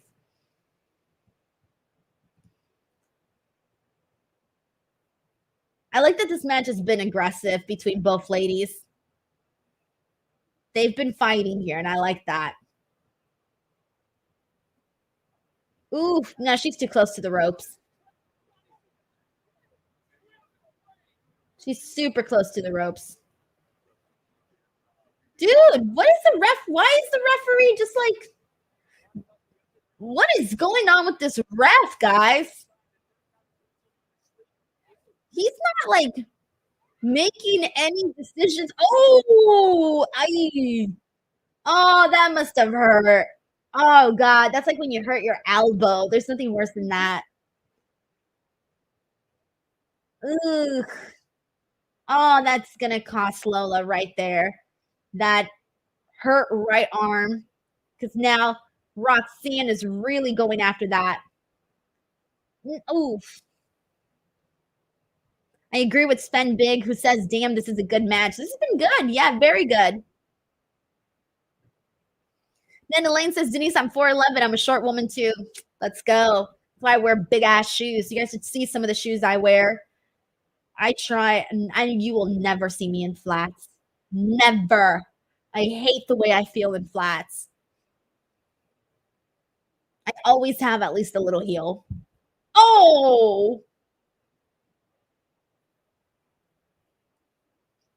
this match is ugly in the best way. It's a fight. That's what I like about it. It's an ugly fight, which is great.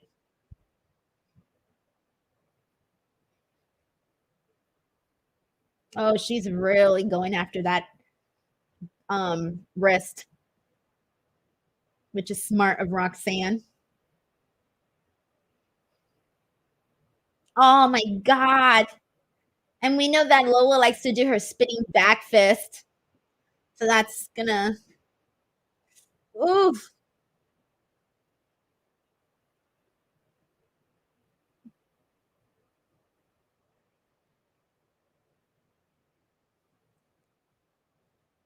I mean, she literally took out the security guard with that back fist last week. So I feel like they're definitely setting the story here now. Yeah, I think Roxanne's winning. She's just looking a lot. She's just looking very strong right now. This is going Roxanne's way at the moment. Oh, that's just rude.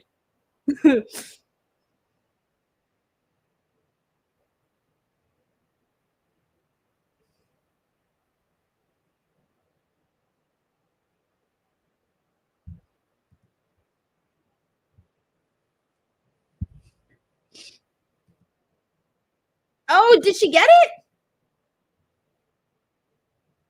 Oh, she got it, but not obviously at 100% there.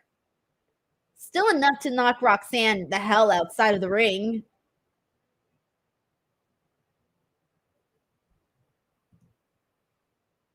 Tremaine Young, I agree with this. This every match has been awesome. Yeah, very very different. Good vibe to this PLE.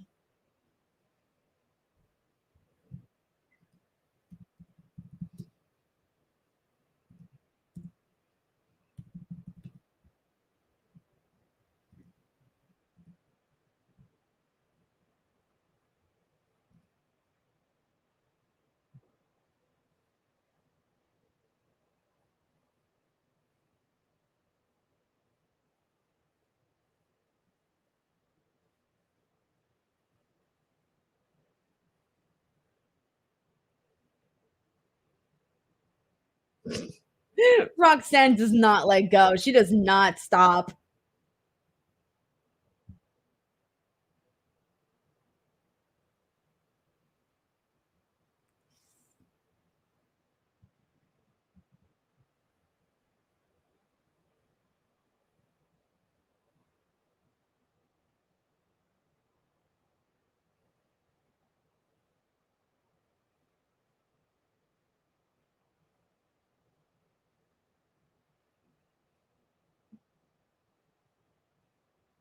Damn.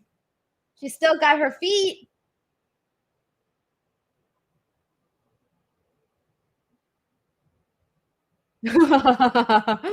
She's like begging. Ay. Oh, Pop Rocks. Nope. Not it. Not it. That guy's reaction. I love how frustrated Roxanne. She's pulling her by the freaking underwear. Damn, Roxanne. This referee is super lenient. Super lenient.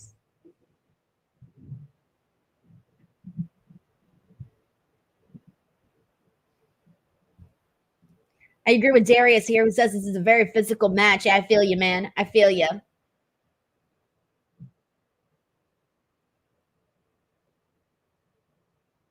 Cameron Briglin says fans are divided here. Yeah, that's how I've been feeling, man. I'm divided myself. Oh. Are we going to see a Pop Rocks on the commentary table? Oh, shit. It didn't break, of course, but that was they don't have enough weight to break that table. They're very small girls. They didn't have the weight to necessarily break that. But that almost made it look even nastier because the table didn't break. So it's just like, landing on something so hard like that.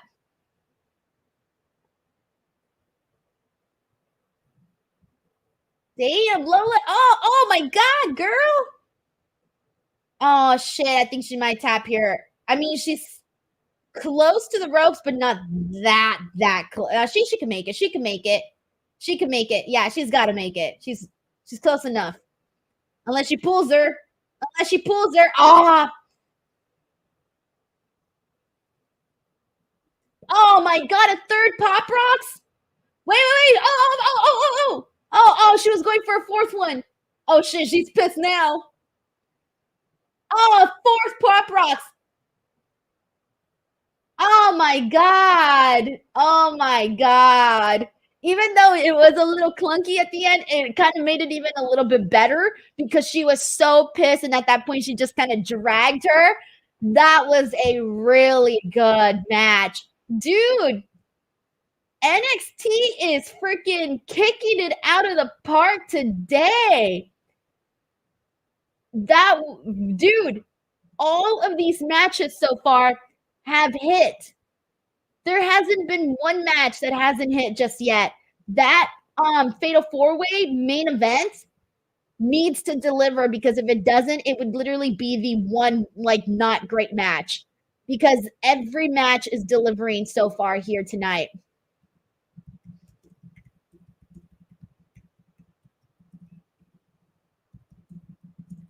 We need to see Lola Vice versus Roxanne Perez again. This is not over.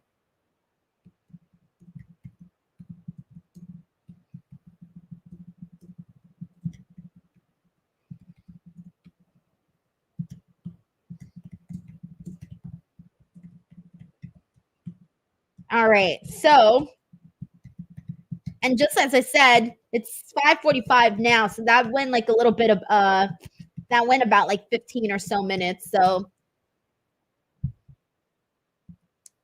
I'm wondering now, man, this show is going to end really soon. So I'm expecting by the time entrances, video packages, I'm expecting this main event to start probably around 6:00. Once you get all four guys out there, once they do all of these little videos that they do, I'm expecting 6:00 for the main event to start. And then who knows how long they go for that. I'm thinking maybe like 20 minutes. If they do decide to go longer, they have the time because it's super early. Super early. Matt Logan, thank you so much for the super chat. He says credit to Roxanne to go right back to the move. Yeah, man. I really liked that ending. Even though, like I said, it wasn't picture perfect, it kind of made it better because this was a fight. This was a fight, and a fight is not going to be perfect. So, and I thought she even sold it with that frustration when she didn't get that last Pop Rocks. She was very, very frustrated by that and just like grabbed Lola's body. And I thought that kind of made it look even a little bit better. So, yeah, the frustration sold it. Thank you so much to Matt Logan for that there. I really appreciate that. We're getting the Tony D little video. Let's see.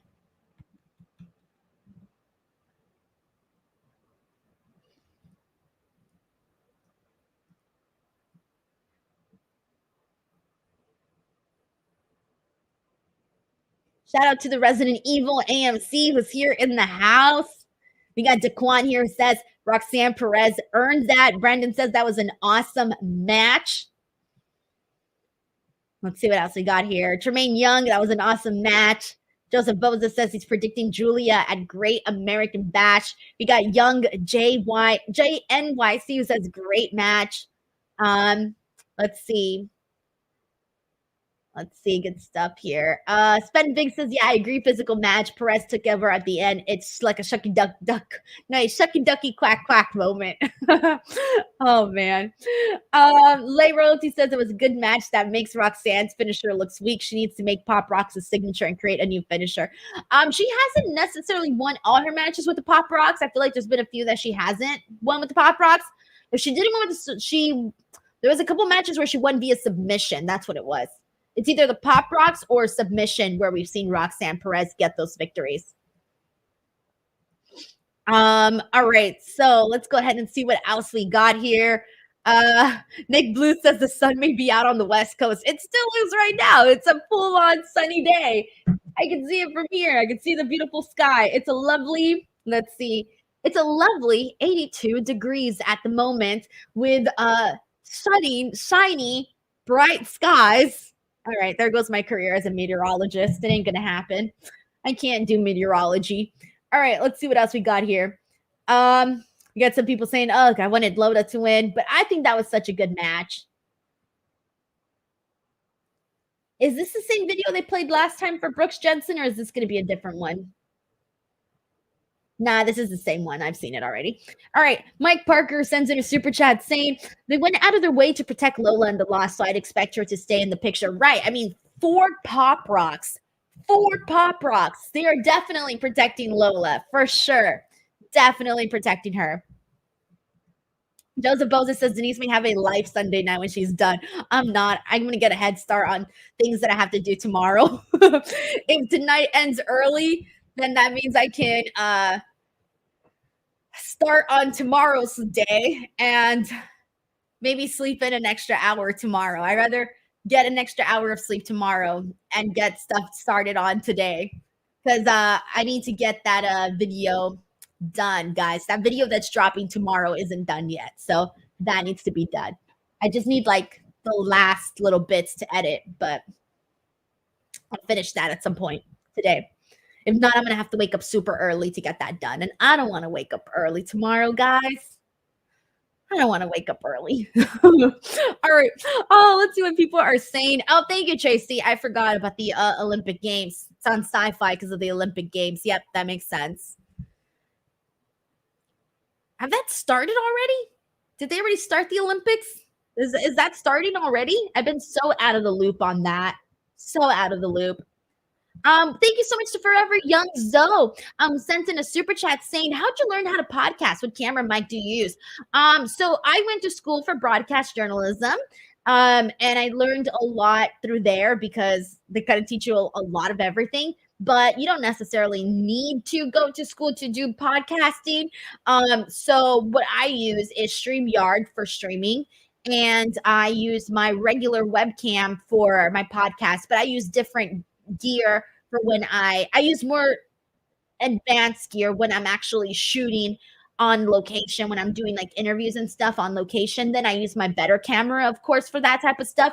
But for this, I kind of just turn on my webcam and just kind of go from there. So really, honestly, I go super I don't go super fancy because I kind of like this webcam. I feel like it's a pretty good webcam. So I'm like, screw it. It works. It gets the job done. People can see me. It's great. Whatever. We'll move on for that. Plus, the last time that I connected my DSLR, I dropped it and it broke. And so now I'm kind of paranoid about connecting my DSLR and putting it right in front of me because I'm afraid that I'm going to break it again.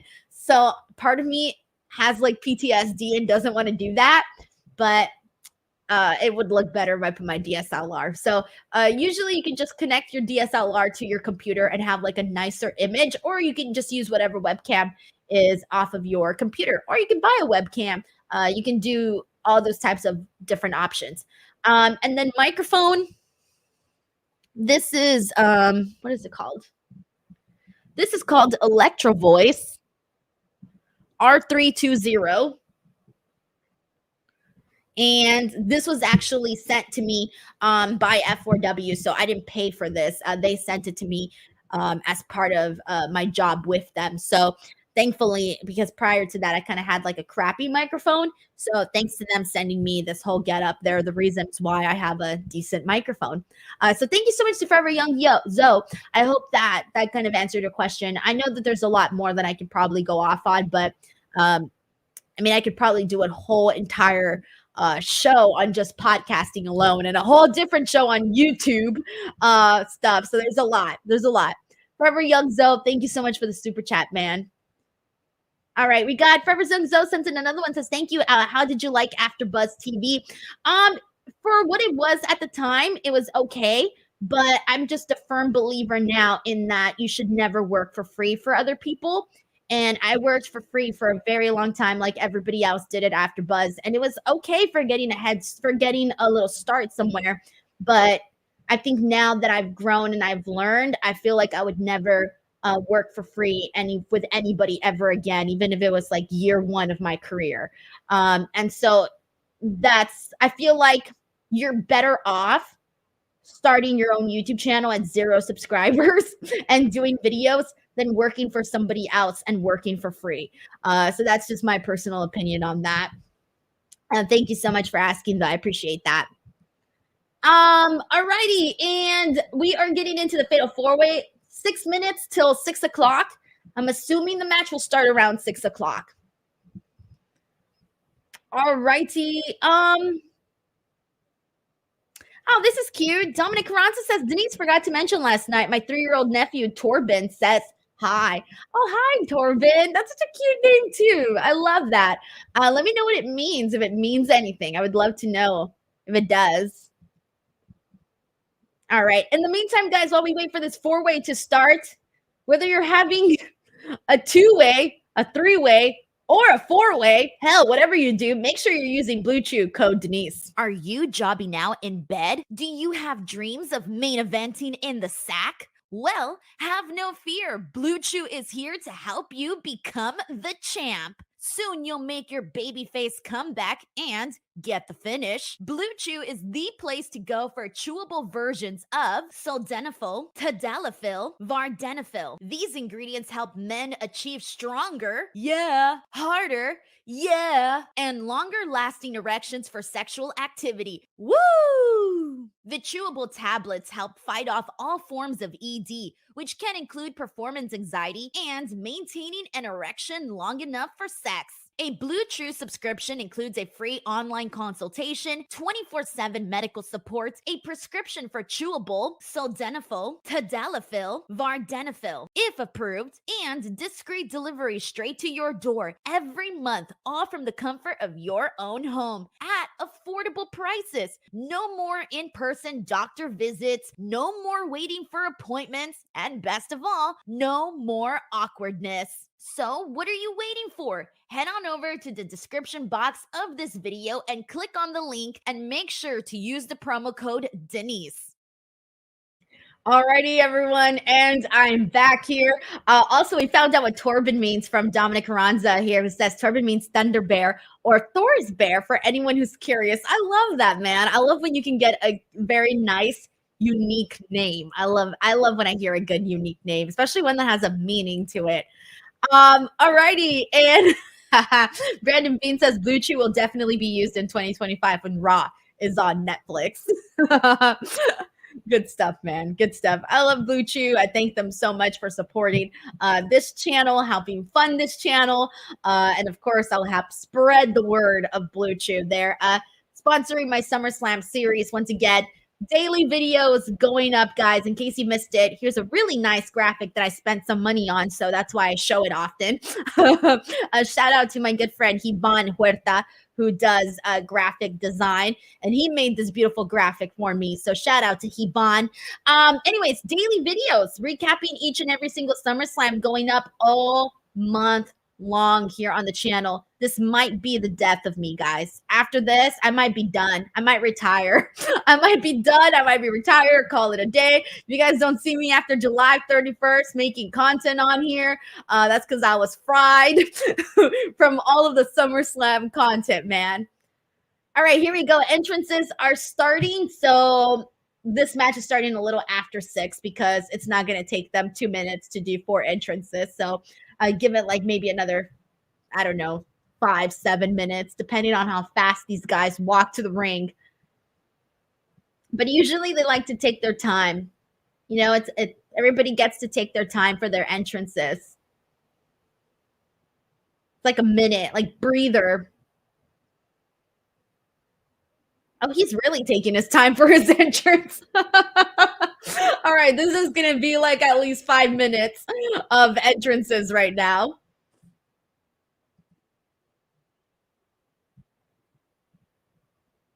Timothy Rigsby says, "Oh my God, you need to warn someone when you show that I just spit my beer all over."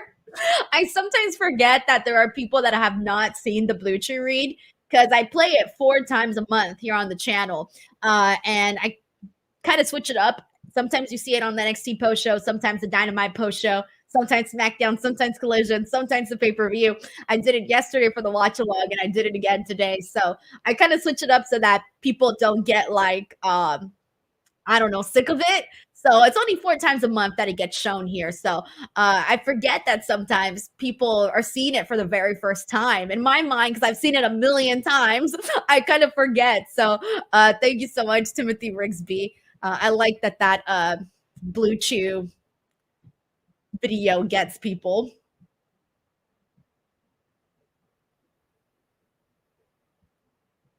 Shawn Spears is out there. He looks cool. He looks like I can't put my finger on it. Trying to remember what that mask reminds me of. I don't remember who that mask reminds me of. I'm blanking right now. But he looks cool though. He looks cool.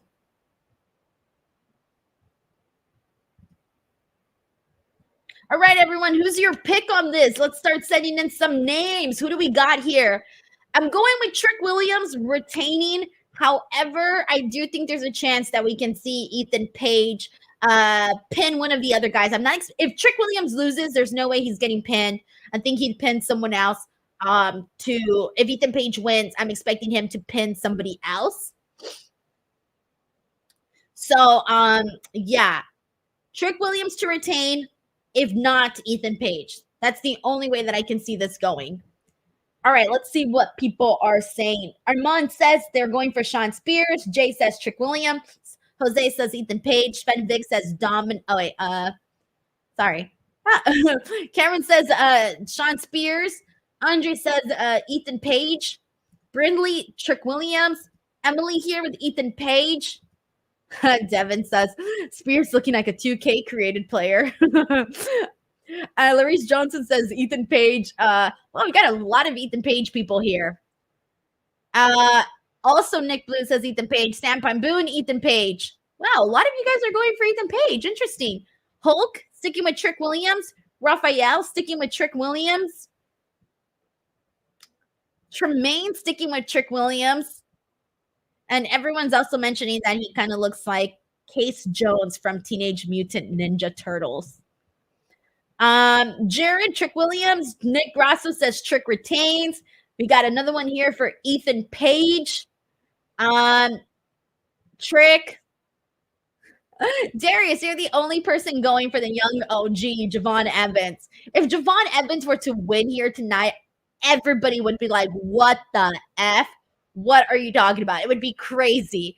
I definitely do not see Javon Evans winning here. In fact, I see him as the one taking the pin in this matchup here. All right, so I'm seeing a lot of different stuff, but I feel like primarily I'm seeing more comments for Ethan Page here. Here we go, guys. Let's enjoy the Whoop That Trick entrance.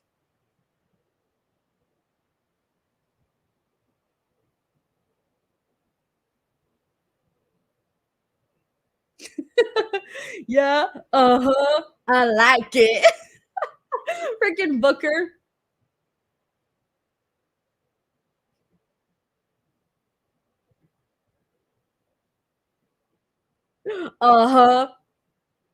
I like it.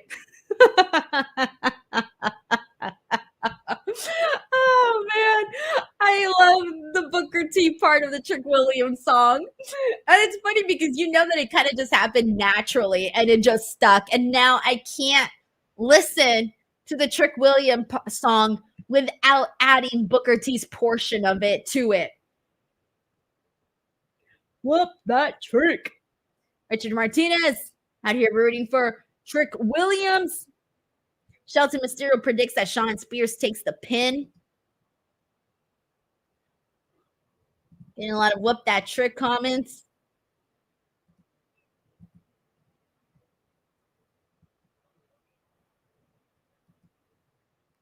Zandal brings up a good point. They need to add Booker to the theme when he goes to the main roster. Yeah, because who's gonna do it? Michael Cole? Wade Barrett? Who's gonna do the yeah? Uh-huh. Unless the fans do it. That would be kind of funny. If well they you have like one part of the crowd that does the uh-huh, yeah, while the other people are doing whoop that trick. You can kind of do it both because there's that pause in between it. God, whoop that trick. Uh huh. Yeah, I like it. See, they can do it.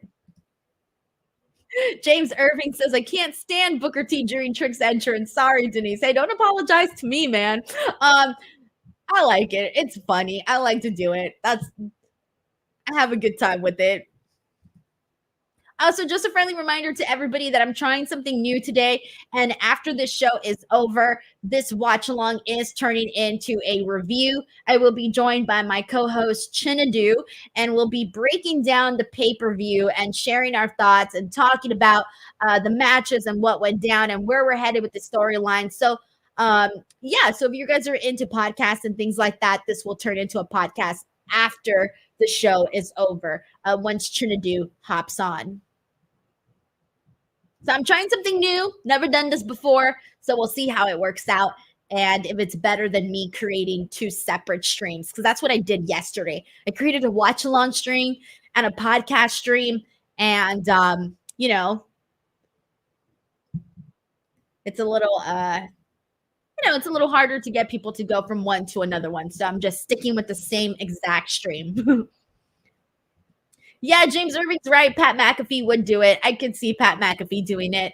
He would do the dance, the chants, all of it.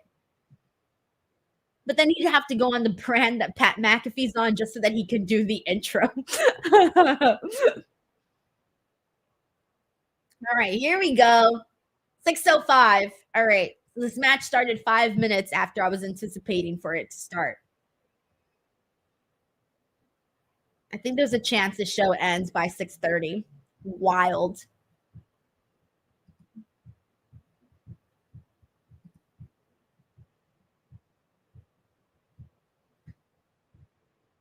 Yeah, John, I agree. It would be easier too for to just can do a continuous stream. Terrence Sullivan says, I would crack up laughing if Josh Alexander cost Ethan Page for the NXT title, his former tag team partner.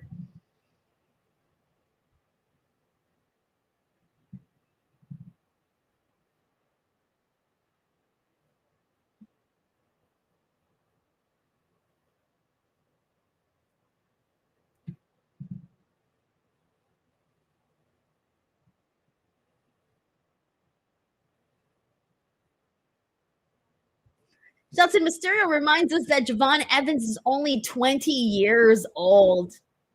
Guys, I'm both amazed and jealous. Oh, that was funny.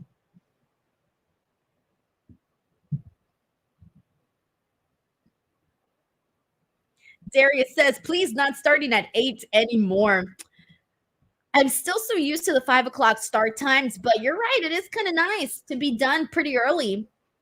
4 o'clock start time, not bad. Sean Swaby says, I thought Pat McAfee was older than me. I didn't know he's a few months younger than me. How old is Pat McAfee? I don't know Pat McAfee's age. Oh, he's 37. I feel like everyone's 37. Everyone that I Google is 37. I swear. Oh, that was kind of cool. Young OG.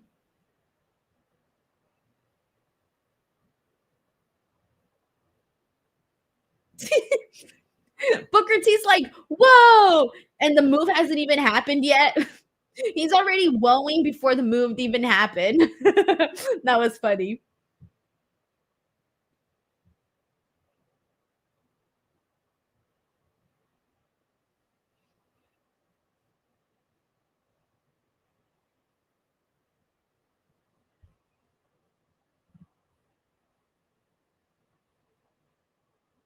I really like Trick Williams' gear, by the way. The flames with the white backdrop just really, really pop out. I like that.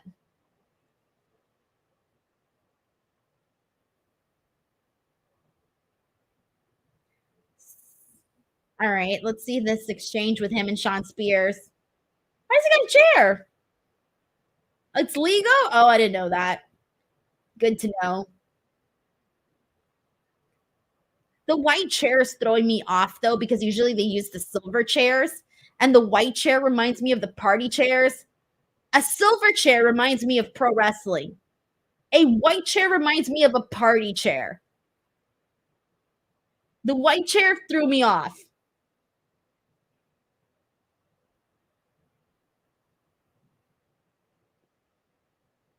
Oh, man.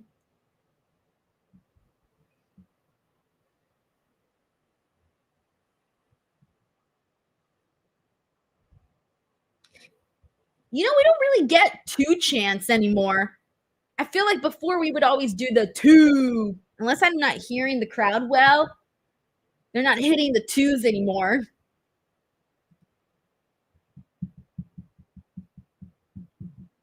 Tiger Claw Gaming says Cora Jade just teased herself as Roxanne's next opponent. Did she really? Let me see what Cora Jade is tweeting.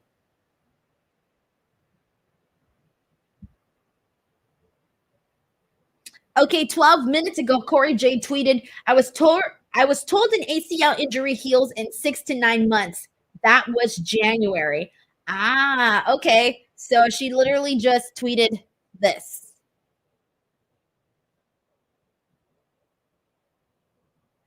So either that or she's trying to make sure that she stays in the news cycle, gets people talking, gets people, buzzing about her. So you want to make sure people don't forget about you, right? And you want to build some hype for yourself, because the company's not always going to do that. So sometimes you got to do that for yourself. So that could also be what Cora Jade is doing, is trying to build some buzz, some hype for her.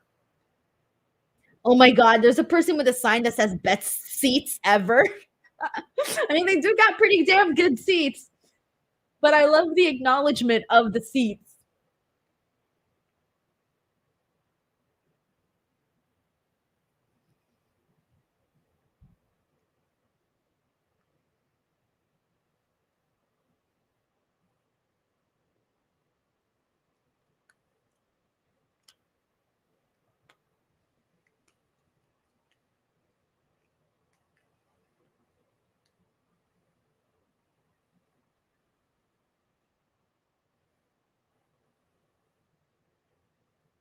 Ooh, what? Oh, I like stuff like this. DDT for him.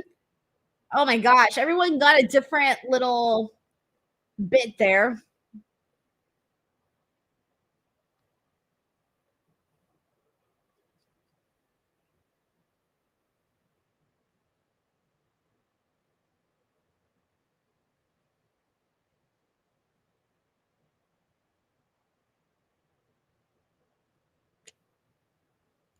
We also got Brandon here who says, I'm not used to seeing white chairs in a wrestling match either. I feel you, man. It's weird.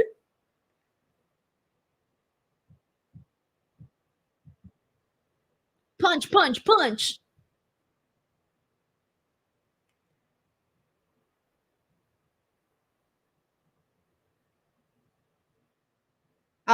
He's just, oh my God. He hit Javon Evans like a pinata. Come on, bro. Javon Evans. I know you're young, but come on. Why would you do that when the man has a chair? We all saw it coming. We all saw it coming. Why would he do that? Well, you know what they say, young and dumb. It's a thing. We've all been there. He literally saw the man with the chair. He was hitting everybody with it. You knew you were next, buddy.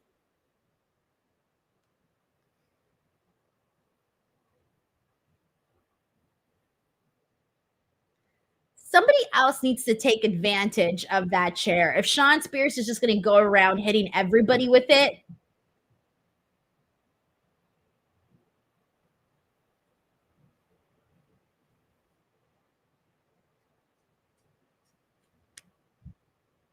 Piatti says those chair shots were a perfect 10. Oh, man. Yep, Richard Martinez, chairman returns. I give it a 10. It just makes all the other guys look kind of dumb, though. It's like, come on, if he's doing it, you guys best do it too. Come on. Oh, that was cool. Or at least don't like springboard yourself onto a man with a chair just so that you can get a shot to the back. All right, this is starting to pick up. I like that, starting to pick up. It was a little slow for a moment, but they're getting it going. The ball is rolling. Emily, he says the white chair just blends in with his outfit for real. His and Tricks, both of theirs. Oh, Ethan Page too, because he has some white in his gear. He's just coordinating. That's hilarious.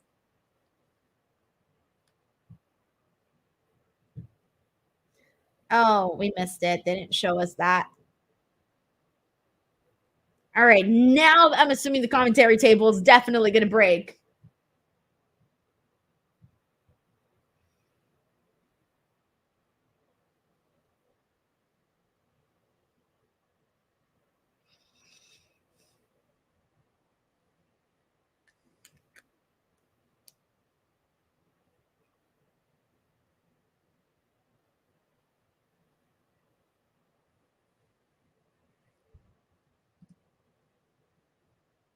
Oh shit! He did the Montez Ford spot that he usually does. That's usually what we see Montez Ford do.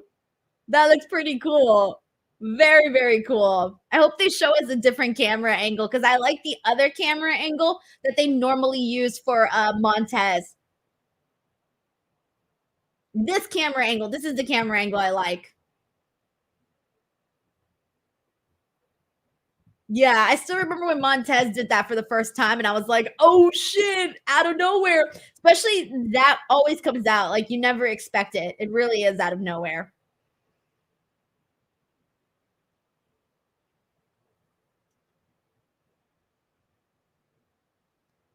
Oh shit. Oh, okay. I was about to say, where is. Oh my god, he's going to steal the victory.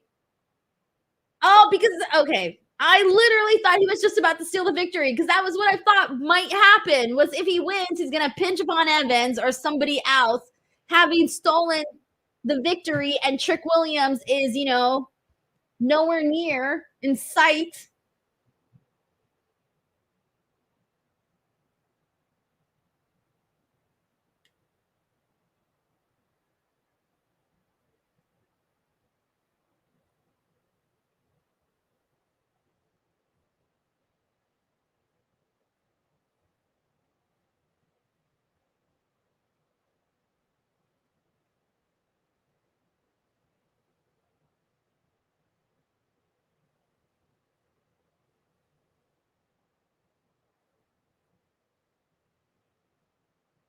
This is definitely getting better. All right, Trick Williams is back. I was starting to worry about him there for a sec. Like it had been just a minute, tad too long that we hadn't seen him. Oh, freaking Javon! Spanish Fly. Okay. Oh my god, this cutter. All right, Trick breaks it up. Cool, cool, cool. I mean, I didn't buy that at all. I was not expecting Javon Evans to win, but it was very cool though. The cutter was the Spanish Fly, the cutter, all of that was really great, but I was not expecting Javon Evans to get the pin there. So I didn't necessarily buy into that one too much.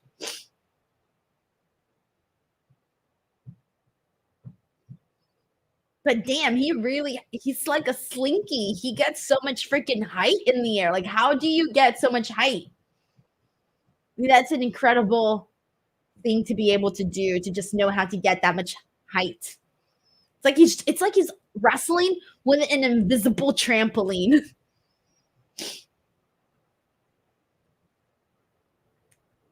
Oh, they both were thinking the same thing.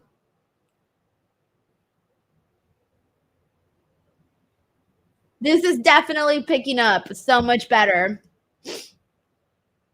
We got Laurent Jacob here who says that match is awesome. Darius Tumblin says more Javon Evans, please. Well, he's 20 years old, so we're definitely going to be getting a lot more of him. The fact that he's 20 and he's already in this Fatal 4-Way main event says a whole lot. Oh, shit. What's he going to do? Oh, boo. Shawn Spears for stopping that. Boo. You ruined it, Shawn. We wanted to see what he was going to do. Now what's Shawn Spears going to do? What's the plan? Oh, my God. What's the plan? Oh, Javon's going to do something crazy.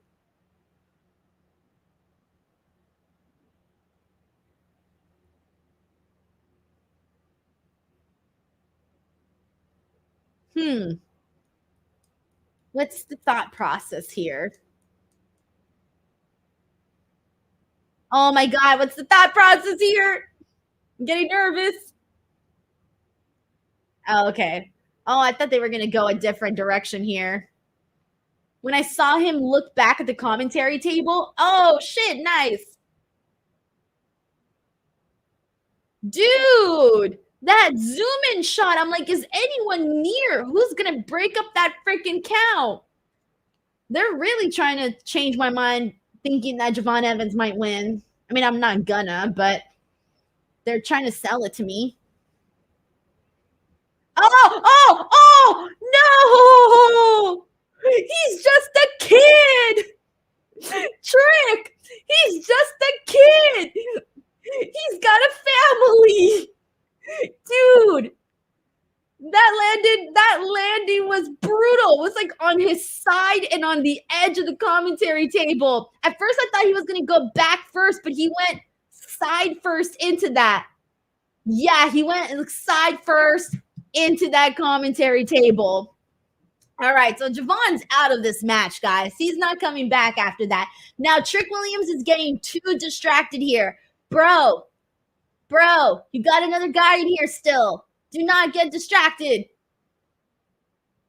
See, Don't,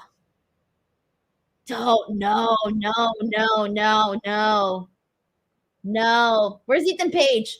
Page, get in here. Get your ass up and break this up. Okay, there you go. All right, but now, oh no. I mean, I don't mind Ethan Page winning, but I also feel bad if Trick loses this. I like both of them. Nope. Javon Evans, he's alive. Bro, I thought he was done. I thought he was dead. What? Javon, how? I thought he had been out from this match already. I wasn't counting on seeing him anymore. Freaking Javon.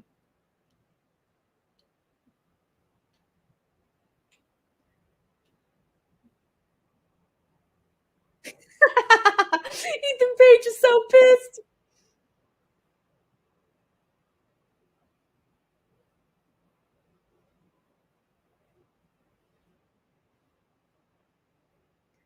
All right. No. Oh, what?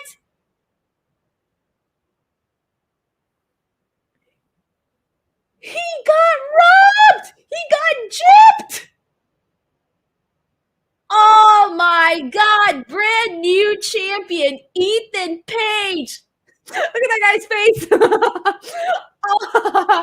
Dude. Just like that. It just slipped out of Trick Williams' fingers. Oh my God. But here's the thing though. He got pulled out by Shawn Spears. Shawn Spears pulled his leg. Why would Shawn Spears do that? Shawn Spears should have let him. Oh, wait, did Shawn Spears pull his legs? Or did he just not make it in time? Because it almost looked like he was being held back there for a second. Oh man. Oh man. I need a replay of that because I need to see Trick Williams again and to see if he barely made it or what was going to happen there. Okay, let's see this replay.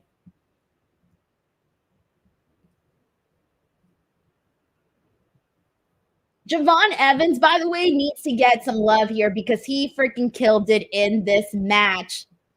He freaking killed it in this match.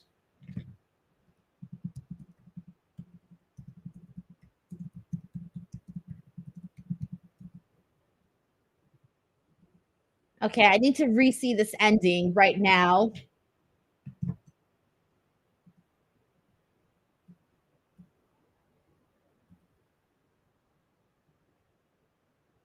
Okay, I need to re-see the part where, okay, this is it right here. Oh my God. I feel okay. So Shawn Spears did pull his leg out, which in turn, Shawn Spears kind of screwed himself too, because had Shawn Spears let Trick Williams get in there and break up the pin, then Shawn Spears would have still had a chance at becoming champion himself. So that was kind of dumb on Shawn Spears' part there. He should have let Trick Williams break up the count. And Shawn Spears is looking frustrated right now because that is exactly where he kind of messed up there. All right, guys, we are about to turn this into a post show now. Chinadu, my friend, what is up? I am so disgusted at what I've just seen, Denise. That was probably the worst ending I thought I could have seen. What part? Because for me, it was the Shawn Spears portion of this. I feel like Shawn Spears kind of screwed himself at the end by pulling Trick Williams, because had he let Trick Williams go in, Trick Williams would have broken up that freaking count, and thus Shawn Spears himself would have still had a chance at becoming NXT champion. As I feel I've said this for every episode, guys, it's Shawn Spears. Do y'all see what a Shawn Spears Wait, will hold on, do? hold on. I closed out the stream. People are saying Joe Hendry. Don't tell me I missed Joe Hendry. Are y'all lying to me? Because I literally just closed out the stream. Hold on. What is happening? Is he there? I don't think he's there. Hold on. Let me just make sure. Oh, okay. But I'm watching it right now. All right, so after Ethan Page wins, hold on, I'm rewatching this. So after Ethan Page won, he's celebrating, and then they just showed. Okay, so that's all it was. It was a very quick Joe Hendry turn where he does this, and that was it. So they're cheesing Joe Hendry. Yeah. So, but he didn't come out though. It was just like a very quick thing. Okay, so dude, I don't even know what to think. So Ethan Page right now, new NXT champion. You're saying you're not into this Chinadu. What did you think of the match? Because I know the finish itself, Shawn Spears screwed himself and thus screwed, and he knew it. You can tell in the reaction by the end of it. Yeah, he definitely knew. Great job, chairman. You know, it's like from dang near killing Cody Rhodes to screwing himself out of a title. You can count on Shawn Spears to Shawn Spears, man. I think my big disappointment, is like the end of Trick's title run. Because I felt like. But didn't you feel it coming, Chinadu? I did. I felt it coming with Ethan Page, because I even thought, okay, if Trick Williams loses this title today, it's gonna be because of some screwy finish like this, where Ethan Page is somehow gonna come out as the victor. Absolutely, and like I felt it coming just because, like, man. But I really enjoyed Trick Williams' run, like, because I felt like if he would have won this match, I feel like this would have been one of those matches. Like, okay, this is the match. He's like, yo, you really came in, because. But then I look at it like that. The second half, he was playing defense almost the entire time, and it wasn't even like in his favor. Like I felt like they didn't have him looking like the strong champion in this match overall, though. Like they had him taking the sharpshooter with the whole crowd going crazy. They had him like it's like they Man, what? Okay, I have a Oh bright my side for God. you, Chinadu. I have a bright side for you. Yes, the Oh, ending was a little bit like what are we doing here, right? There was some not so smart calls, right? But here's the yes. bright side. I have a bright side for you, all right? Call me the killers. I'm looking at the bright side here, and it is. And it is that at least now, because one of the things that we've been criticizing NXT for is the lack of big stories, right, for the men. We talked Very about true. this, right? Like there's not really any big stories for the men. It feels like that division really slimmed down. Of course, now we had the added additions of Shawn Spears and Ethan Page. Great, lovely. Javon Evans, great, lovely, all of that. But at least now there's a story to be told that can continue on with Ethan Page and Trick Williams here. Mm-hmm. I can agree. And because at this point too, like I feel like, and to be honest too, and I know it's not. I know we all know it. Sometimes the better stories in wrestling are told when there's a heel champion. Like when there's a face champion, sometimes it may not be as compelling. You want them to win though, but then too, it's like sometimes people are better in the chase. So let's see what happens with this though. It is going to be good to see a different pace of champion. A heel. We haven't had a heel champion in a while, because I feel Ilya was still kind of a face though. People still liked him. He was Still, just such a good and wrestler. That's why. yeah, I thought they just still liked him anyway. And then Trick is Trick, so it's like now we have a heel champion. We haven't had a heel champion since, was it Carmelo? Was Carmelo Carmelo, heel when yeah. he was champion? Yeah, Wait, since Carmelo was when he was champion, yeah, Was he right? He heel? was. Because he was heel. He was. I think he was. Yeah. Because he was champion Yeah, multiple times. Yeah. yeah. Okay, yeah. So that's in. So honestly, I'm going to tune in to see Ethan Page's promo. I want to see the promo. I want to see what's going to happen. So this, although I hated this ending, it made me very excited to see what's going to happen on NXT. And I hate to admit that because I did not want this ending, but this ending's actually the best ending you could possibly go for in terms of the storyline being unpredictable and never know what's going to happen next. And this next chapter for this title is going to be crazy because there's still that layer of Trick, really dang near killing the young OG. When he did that push, that was pretty. Like I feel like they emphasize that a little bit more though. So I don't know if that's gonna like start a feud in that, like maybe a kind of a scorn young OG or maybe a upset Trick, like, hey, you got pinned and lost my title. Well, hey, maybe if you weren't doing all this, I would have won the title if So I feel maybe that can come from that too. But it shocked me. It definitely shocked me. You should see my face at the end of the show. I was.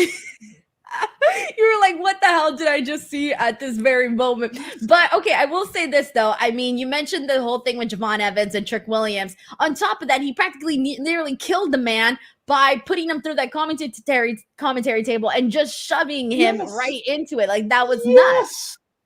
Yes, it was insane. I couldn't believe it. I mean, was like, honestly, I thought he like really hurt himself though, because the way he landed, like he hit like the side of it, and it was like, oh, but he got up. But it was still it was a nasty fall. Nasty fall. I thought he was dead after that. I'm thinking, oh yeah, we're not going to see him. Like this is how they eliminate him from this matchup here. Like he's not coming back after that. But I don't know. I think I'm still processing at the moment because I feel kind of bad for Trick Williams, but at the same time I don't because look, I feel bad because when he won, it was such a hot moment and he kind of got screwed a little bit by there not being a hot challenger. And then all of a sudden you get Ethan Page and it's this moment of when Ethan Page didn't win that match at NXT Battleground against Trick Williams, there was a lot of people that were like, what the hell? How do you have Ethan Page come into NXT and lose in his first big matchup? Like that was the big argument. The big argument was, how do you have Ethan Page lose this big matchup? And then the other side of it was, wow, Trick Williams just became champion. So it was kind of weird. Like I hate to say it, this doesn't sound too right, but it feels like he needed a hot challenger, but then he got one that was just maybe a little bit too hot. I think that's actually the case. So it's like I felt like if we would have gotten like I don't know like we couldn't have gotten one heel from the main roster just for maybe a good 2-month run against Trick. Something really good. I was like, aren't there some heels? Where's AJ? Have AJ come on down. Let's do a good run between those two. But no, we didn't.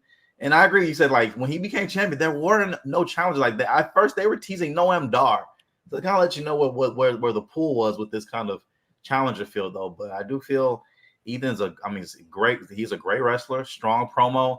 And like I don't want Trick to lose the title though, but at the same time, Ethan Page is a world champion caliber, wrestler on the roster too, though. So I mean, he's going to be a good heel champion. I predict him having a lengthy run. I don't see them like taking that belt off him soon. Even if they give Trick a rematch, I don't see him Trick. I don't see Trick winning it back, unfortunately. He's gonna be all ego on the show. That's what he's gonna be. Yeah. He's gonna be all ego on the show, and he's gonna find all of these ways to keep that title bout. And who knows? Maybe once again they can sort of have this. People are gonna feel, because right now what they did is they screwed Trick Williams. Trick Williams got screwed in this ending. He got robbed. And so it feels like now people are gonna be like, what the F? Like, you stole us of this reign for Trick Williams. So now what they're gonna do is they're gonna have him chase the championship again. And we all know people love to see baby faces chase the championship. And so now that is going to get a story that we're going to get unfold on NXT. So again, the ending was super questionable. I did not like the Shawn Spears portion of it because I did feel like that made him look really silly. But the part of Trick Williams getting screwed, that did work. I agree. It did, because Trick's reaction, the crowd's reaction, everyone completely with it just saw this. Like, because I thought that like it was a mistake at first. I thought Spears grabbed it. I thought Spears made a mistake. Like, dude, you weren't supposed to grab his leg. I thought that happened, and the ref's gonna have to. I had to wait for the replay because at first I'm like, wait, did he grab his leg? Yes, I was like, was he supposed to do that? Like, I don't think he's supposed to do that because Trick's reaction was like, what the hell did you just do? Like I was like, in my mind, I was like, what the hell did he just do? Like, he just caused the match, but I think they needed to make a situation where it wasn't it's basically what they did when he held his leg. It almost felt like he was holding him back on purpose, but instead the moment I think was supposed to come across as like, well, let me get there first. But even then that doesn't make sense, because as long as someone gets there to break up the pin, then you're good. To me, there's no scenario that doesn't make Shawn Spears not look dumb in this whole thing. Yeah, I know. Like, I know. Not like and it's like, again, too, like, I'm joking about the Shawn Spears, the character himself, the man himself is a great wrestler. We all know that, though. But just how they book Shawn Spears, even now, like, this is not gonna make him look any better. It's gonna make him look dumb. Like, you cost yourself the match by pulling him out. Like, he could have broken up. He was so disappointed, Chinadu. Yes, like, you went through all this. You pinned Young OG and you pinned Trick. You did all this stuff. You had a great moment with the chair in the ring. The crowd, that was the biggest pop he ever had in his life in that ring with that chair. That was the biggest pop he ever got. And then you end it like that. And I know it's scripted and all that, though. But man, if I was Spears, I've been like this. To quote somebody from the last ring, this doesn't work for me, brother. I'd have pulled one of those out of my hat. Like, this doesn't work for me, man. We gotta do something different. Something, please. What's his name at? Where's that guy that hit Trick last time? Call him out. Have him interfere again or something, man. I can't do this. Yeah. Oh man, I can't believe it. Well, let's get into some thoughts here and see what the people are saying, because there is a lot of reactions here. We got Drew Ninja 77 who says that was a takeover, pure black and gold. Javon, wow. Yeah, I do want to take, for whatever opinion it is that we had at the end of this main event, Javon Evans freaking killed it and does deserve some flowers, because that spot that he took where he got thrown off the ring apron into the commentary table, the freaking Spanish fly into the cutter that we saw after, followed by the cutter, that was insane. I said it feels like he's wrestling with an imaginary trampoline. It feels like he's a slinky. Like, how are you able to get all this additional height on what you're doing out there? So I do think Javon Evans did phenomenal. And I know that a lot of us were sort of almost disregarding him in this match because he's the young kid. He's a young OG. No one was necessarily expecting him to get the win. Everybody knew he was there to get the pin, which he did. But it's still one of those things of he really came out and he showed out in this match. I agree. Like, that dude, first of all, to have that ability and the stamina to take those spots and all those dives and all that stuff throughout this match, like, no breaks. Like, salute to this guy. He has a bright future on this roster. Like, I felt like, he wasn't my pick to win at all. I know he wasn't. But it's just the idea of maybe the youngest NXT champion would be great, though. But I do feel he still has a lot more time to develop on the roster, which is such a good thing. He's on NXT because he still has, I feel, at least another year or two to develop on here, man, to develop his character. And I feel he won't get stale. Like, this guy is amazing. So big respects to the young OG again, man. He was amazing. And that spot again with that table, it made my spot hurt. I thought he broke some ribs and he got right back up for the next spot. I was like, geez, salute to this guy. To be 22 years old again, man. It's amazing. I know. God. Sheldon Jackson here says, and Shawn Spears calls himself a veteran. What an effing joke. A veteran doesn't do that. Dude, I was telling you, I saw him pull the leg and I thought, no, you're crazy, Diddies. You didn't see that. Wait for the replay because that does not make sense. And then the replay was like, yeah, he totally did do that. Yeah. It's just like, I felt like, what? Because I know to break fourth wall, they have to sit down and discuss the meeting, right? Shawn, you didn't be like, I don't think that makes me look good. Like, I don't think, can it be something else? Because I felt like they timed it perfectly to their credit. It was a perfect time and everything though, but just to develop him further, Shawn Spears the next week, to even have a vying option, even say he has a stake at another title shot. He kind of, to me, it's gone with that move. Right. It's a bonehead move. So no. There was ways that they could have done it. There was ways where they could have done it where Ethan Page still steals Trick Williams' victory, but without having the pulling of the leg. It could have been a situation where they were so caught up in the fight, didn't realize this was happening. I don't know, something that would have kind of protected Shawn Spears as well, because you don't want to eliminate Shawn Spears as a contender here. But what they did here, yeah, it was just it was what it was, right? Yep. It was what it was. Like, honestly, I'm looking forward to hearing what he has to say about it on NXT, because I feel like it's gonna have to be something really impressive to make me believe that you have any shot of any title going forward. Besides just looking on the card. There's only one answer, Chinadu. I made a stupid move. I had a brain fart. That's literally it. How do you defend that? You can't. Like, that's all you can say. Like, I'm sorry, guys. And even then, like, you did this in your hometown. Like, the most bonehead move, like, in your hometown. Oh, man. Man. I can't believe it. I am excited though to see the Ethan Page run as NXT champion. But yeah, this was all sorts of crazy. Sheldon Jackson, thanks so much for the 5 DWO memberships. We got Will Chisholm here who says, I think Trick will get the title back on the first night of the CW.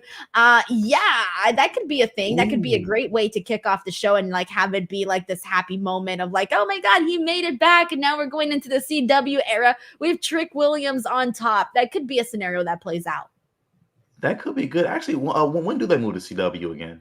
I think it's in October. This October, right? That's right. Okay. I think so. Don't quote me on that, because there's been some with everybody moving around and everybody going here and there. I might have confused some dates, but we got Lab Glass here who says Trick whooped himself. So sad. So sad. We got William Buhner here with a very generous super chat who says, we seem to hate it when it's predictable, but even more missed when there is a swerve. But here, I don't mind swerves as long as no one looks dumb when the swerve is being done.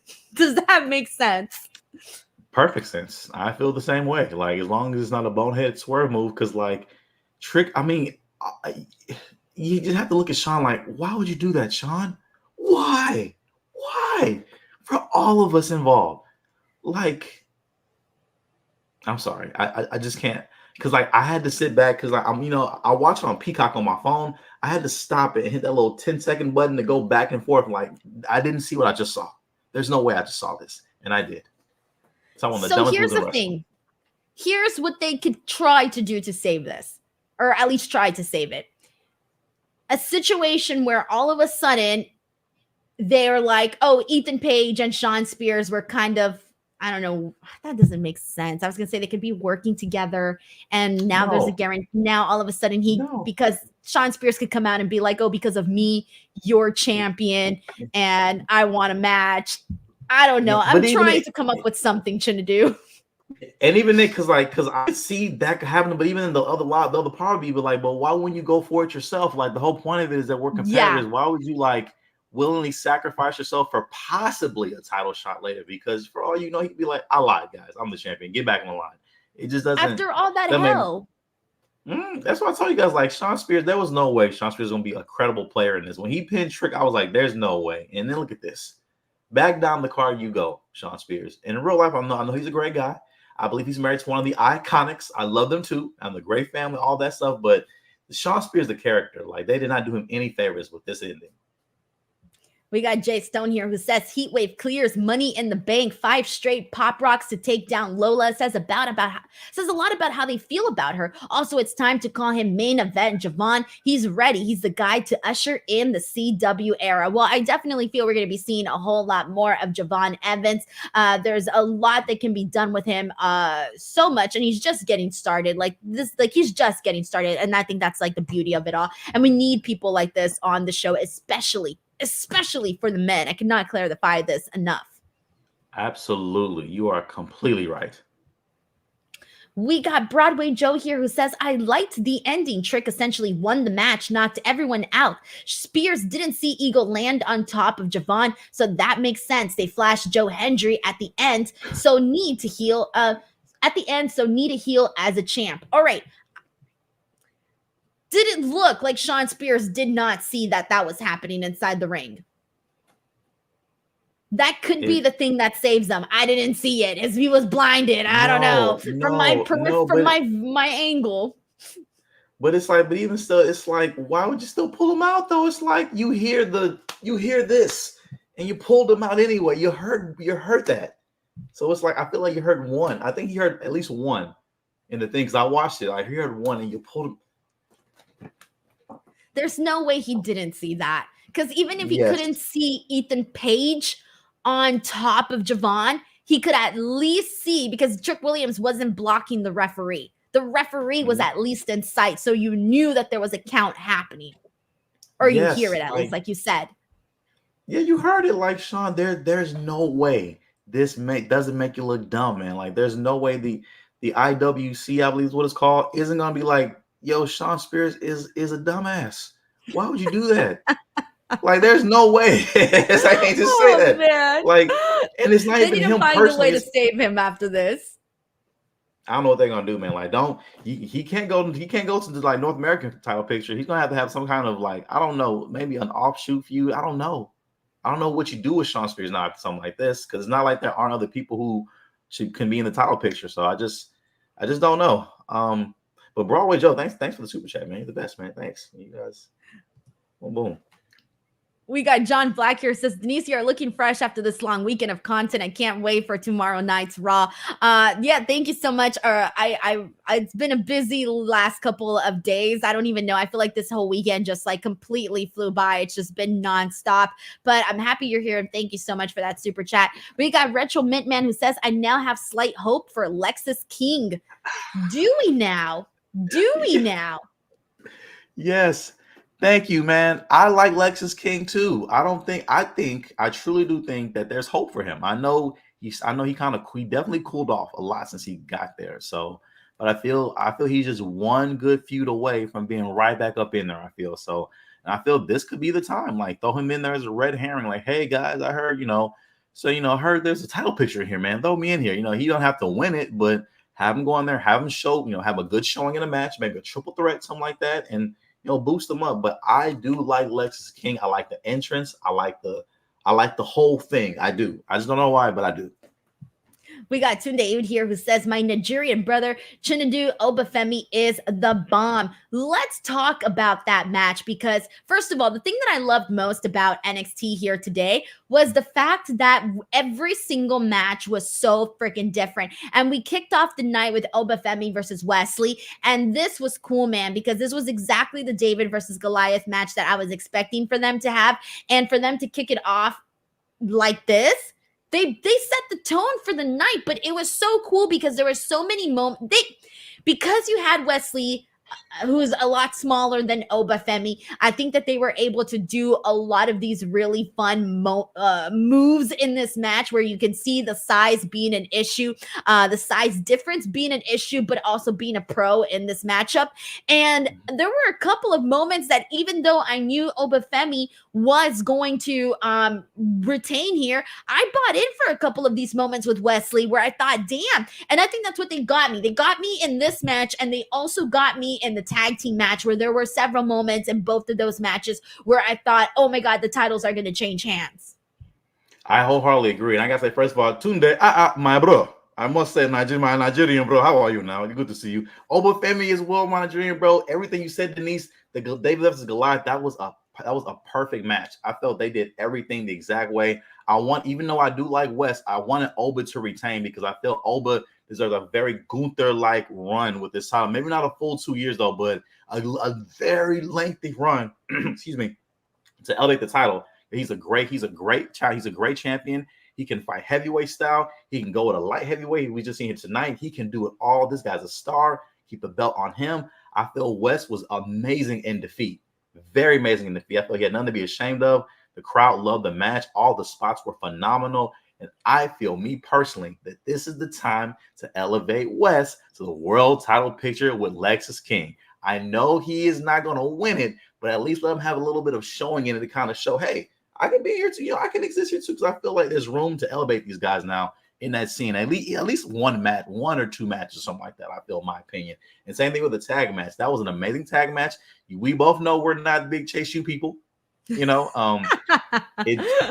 drives me crazy, especially on a show called Heat Wave, to see Andre Chase wrestling in a collar shirt and a sweater on a pay-per-view, on a premium live event called Heat Wave. You make some good points with that, by the way. You really do. Like, what? Why is he still wearing this stuff in the ring? But that is true, though. Honest to God, not even lying to anybody here. This match with Nathan Frazer and Axiom versus Chase U was Chase U's best match. I can't think of a match that they had that was better than this. And I was more invested in this matchup because I didn't want to see Chase U win. And that almost kind of boosted my interest in it. But also, there were several moments where I just thought, you know what? They didn't suck. They did a great job. They really, there was a moment where there was a really, really good near fall. I'm talking 2.999. I really thought it was over. It was a 3 count. I was already done. I was already thinking the worst. Chase U wins.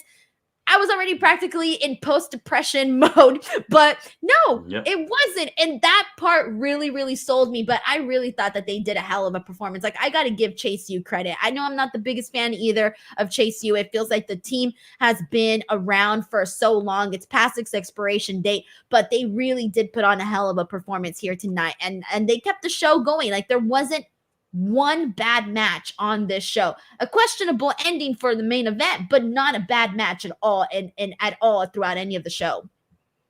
Absolutely. Like, that crowd was hot for that Chase U match. The entire match, every fall, they were into it, and then they loved it. And again, to Chase U's credit, that was the best match I've ever seen them have together. And I was like, that was really nice. The crowd, they did the entire Chase U chant and everything. I was like, oh, they're really into they're into it though. But again, I'm happy they didn't win.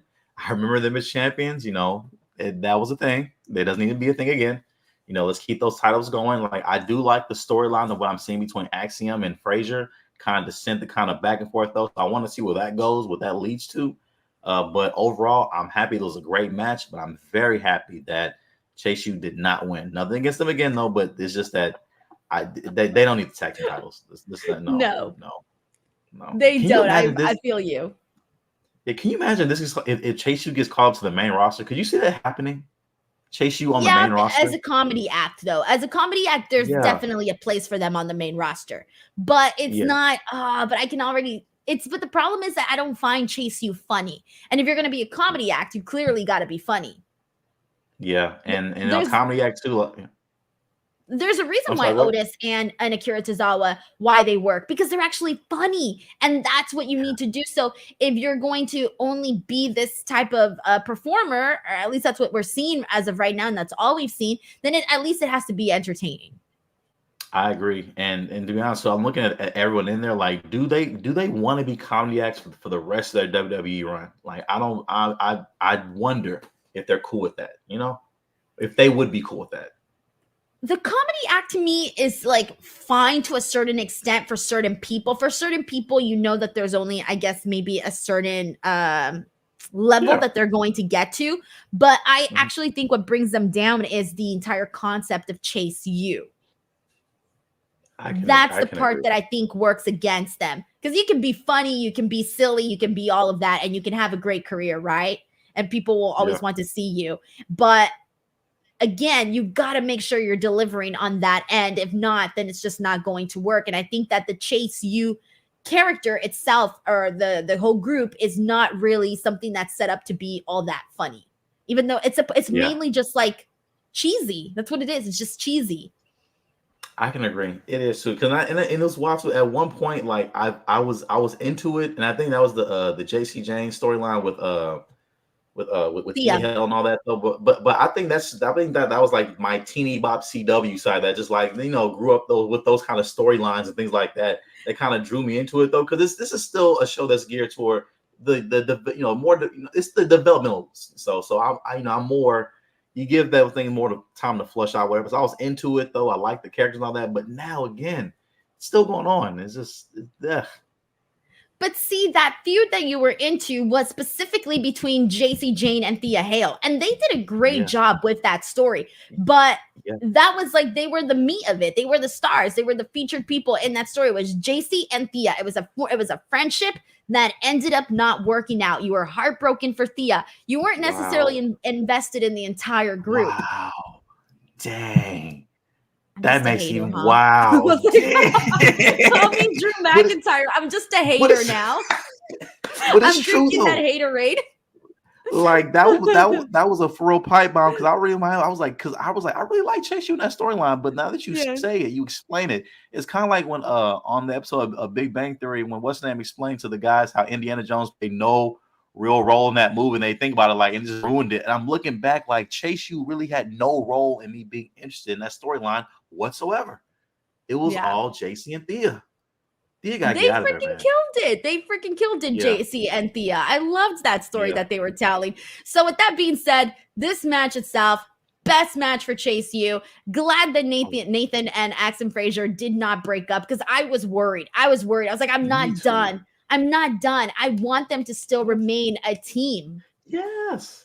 I want this to flush out and see what happens next too. Because like we've seen this descent happen for a while now. Like during the Heritage Cup, I wasn't sure what was going to happen that night either. So this has made me all the more unpredictable. So I'm happy to see what's going to happen, and I'm looking forward to seeing who's going to challenge for those tag titles next. I feel ya. All right, let's keep this going. This is from Jared here, who says, so happy Kelani and Sol Ruca showed out here tonight. So one of the things that I mentioned about the show was that we truly did have a lot of different types of matches. Now, this one to me was very interesting heading into it, because Kelani and Sol Ruca, Sol Ruca was the popular pick for who we thought was going to win the NXT Battleground match. The match at NXT Battleground. And so I didn't know if they were going to have Kelani Jordan go all the way and actually defeat Sol Ruca, who was one of the top picks. So this match was very, very unique. I thought that they went and they showed out what they can do, like gymnastics-wise. They could do certain things that not everybody can.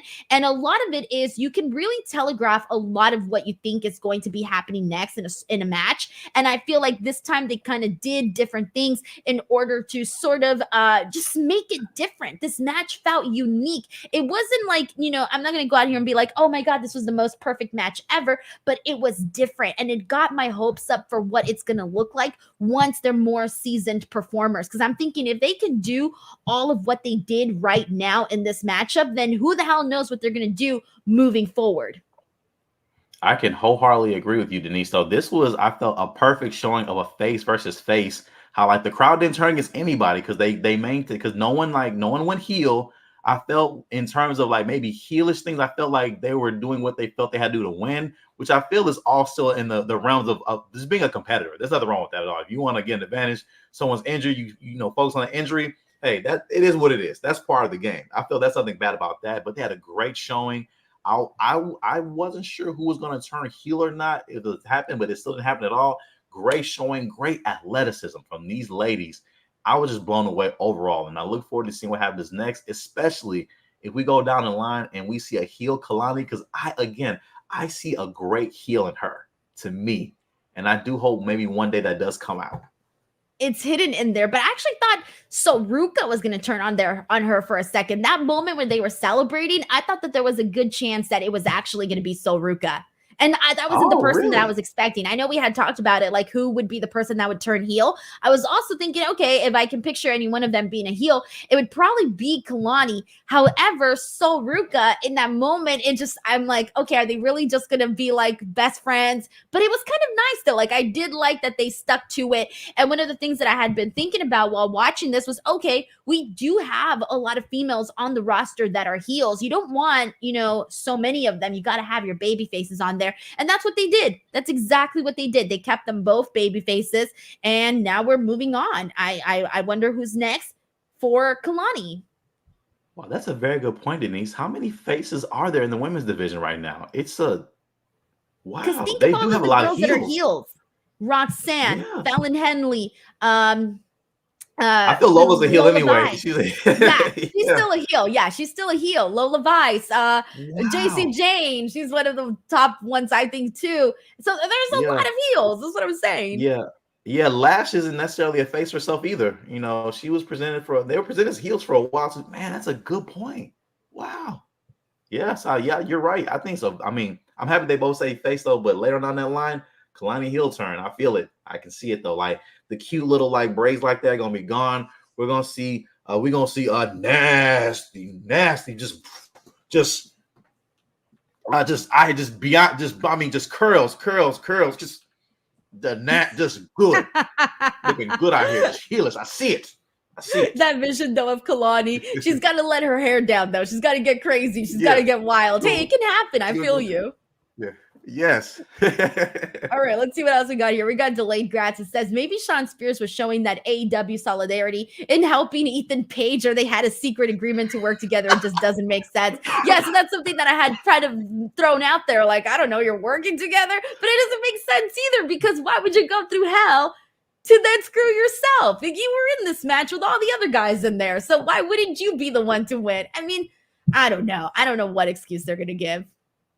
Yeah, I mean, I don't know either, because it's like for me, if I'm going through all this pain, because it was a great fatal four way, but it was a painful fatal four way. Like none of them, they're gonna be sore in the morning. Everybody from those spots, those chair shots, those hits. And again, if I am Shawn Spears, I'm trying to make sure no one pins this guy but me. So I'm gonna let Trick break it up. I've been seeing him breaking up earlier. He's been doing great. I'm gonna keep letting him play like keep letting him play defense, get my energy up, and then when time is right, hit the C4 and win. That's what I would do logically. I wouldn't pull Trick out and let this guy win the belt. Like it just didn't made no sense, man. Made no sense. We got Jared here who says, I didn't even notice what you're dragging Shawn about.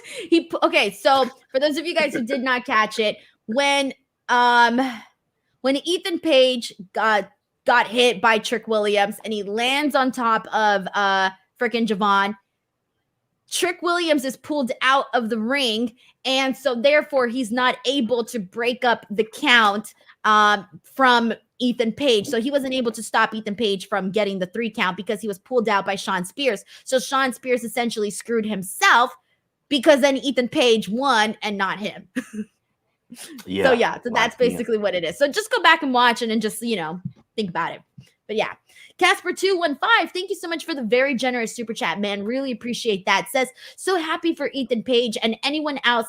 Did you see Joe Hendry? So we saw him at the end afterwards. I had to watch the replay because I was like, oh, I saw the little thing that came up that, the little outro thing. And I'm thinking, oh, that's it. So I exit and I start this post show.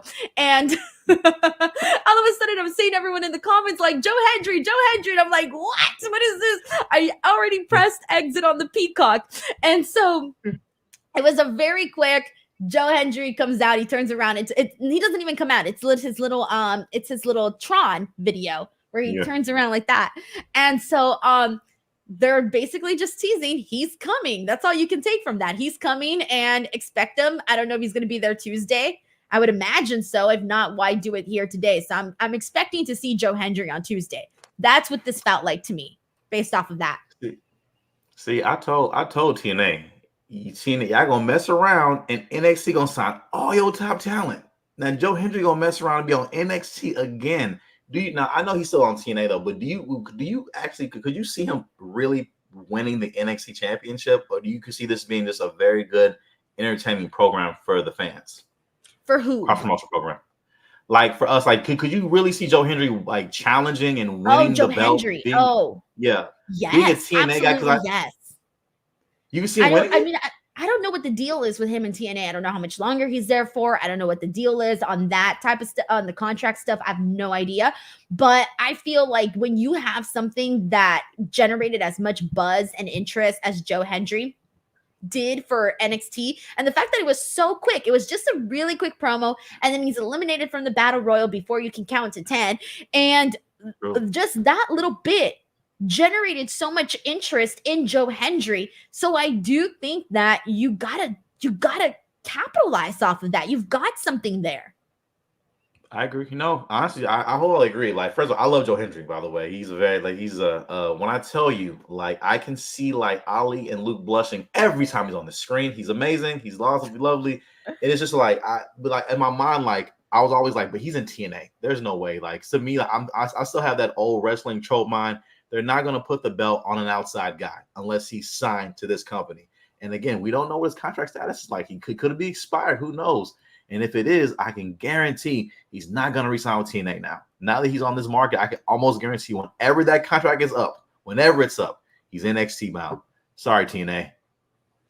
And you can't blame him. Obviously, you want to keep climbing up the ladder of success, making more money, having a bigger career, and that's just going to happen with WWE. So, oh my God, there's a lot. I mean, there's a lot of people that I would imagine that WWE is definitely going to want from TNA. And TNA is, they're in an interesting position, right? Because they're getting buzz off of this. People are talking about it. It still necessarily hasn't translated to ratings just yet, but at least we're talking about the product. They're staying relevant in terms of the conversation. People are talking about their talent. However, they're in an interesting position because this also means that WWE, let's be real, has gotten the best out of this working relationship. Like, they've gotten far more than anything that TNA has gotten, and it feels like it's more of a it feels like more one-sided than equal sides both benefiting from this relationship.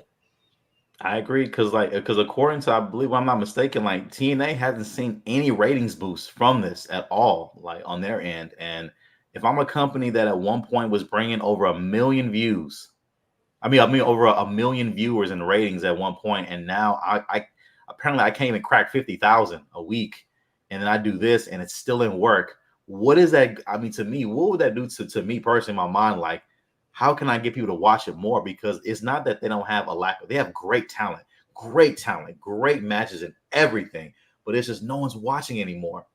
And to me, I'm honestly concerned about like where this will lead TNA in the next 5 years. Though, like they did the great rebrand, all that kind of stuff. Though, but once they fired Scott D'Amore, that tanked a lot of that. I felt a lot of the like momentum they had going was kind of tanked with that. And I'm wondering if they'll even be a TNA in 5 to 10 years. To be honest. I've always seen the running joke that TNA is going to outlive everyone. Everyone makes those jokes online, and I actually laugh every time I see that. They're like, TNA is going to outlive WWE, AEW, Planet Earth, whatever. Like TNA is going to outlive everything and everybody. I don't know how. They always find a way. Like literally, they could have one viewer and they would still somehow find a way to stay alive. I can agree. The fact that they've been able to chug on this long, they started with 2002, so it's with 22 years now. That's amazing. God, my goodness.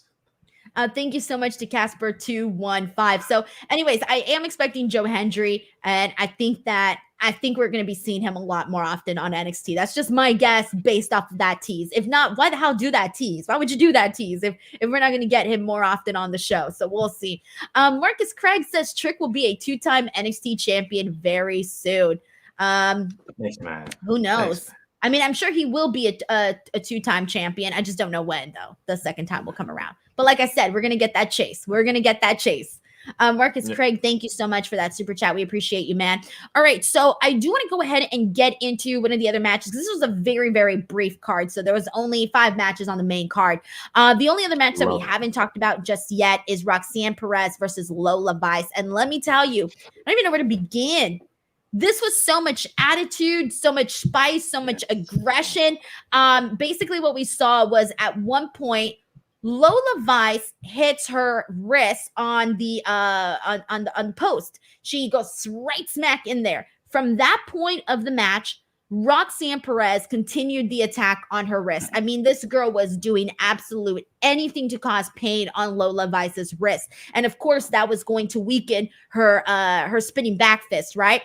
They go through hell, back and forth, man. And basically, the ending of this match saw 4 pop rocks from Roxanne Perez to Lola Vice. So, like, they really protected Lola Vice. Like, she didn't go out with 1, she didn't go out with 2, she went out with 4 pop rocks. So, I feel like there was a whole lot in there. I feel like you're right, Shinadu. I do think that there's more of a story that can be told here with both of them. And I do think that's the direction they're headed in, especially the way that this match ended. But what I liked about it was that it was this fight. It was a fight between 2 girls. It did not look pretty. It looked ugly. That's how I described it on my watch along. And that's what I liked, though. The grittiness of this match made it very enjoyable. I thought they killed it. I really, really thought they killed it. I think, yep, that was my match of the night for me.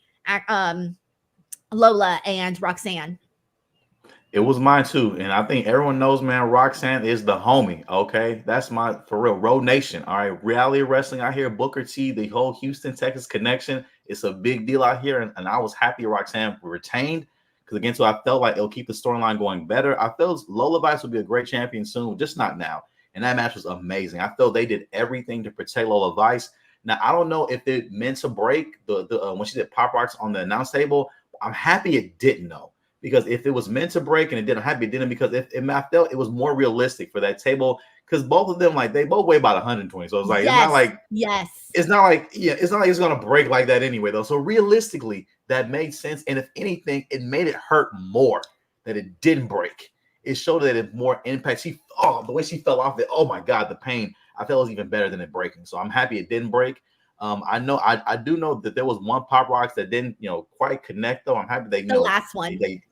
That last one, but they got up, redid it, connected it, though. I feel like that was a very good veteran move, young veteran move on Roxanne Perez's part. I feel that's something that Booker T would have told her to do. Hey, they reset, no worries, keep going, So I felt they did that, and it was still great, an amazing match, and I'm looking forward to the rematch because I believe there will be a rematch. Right. And also that part that you mentioned, that last pop rocks that she didn't necessarily quite get, I didn't mind it. I didn't mind it because I didn't feel like it took away, because she at no point, she didn't look like she panicked at all.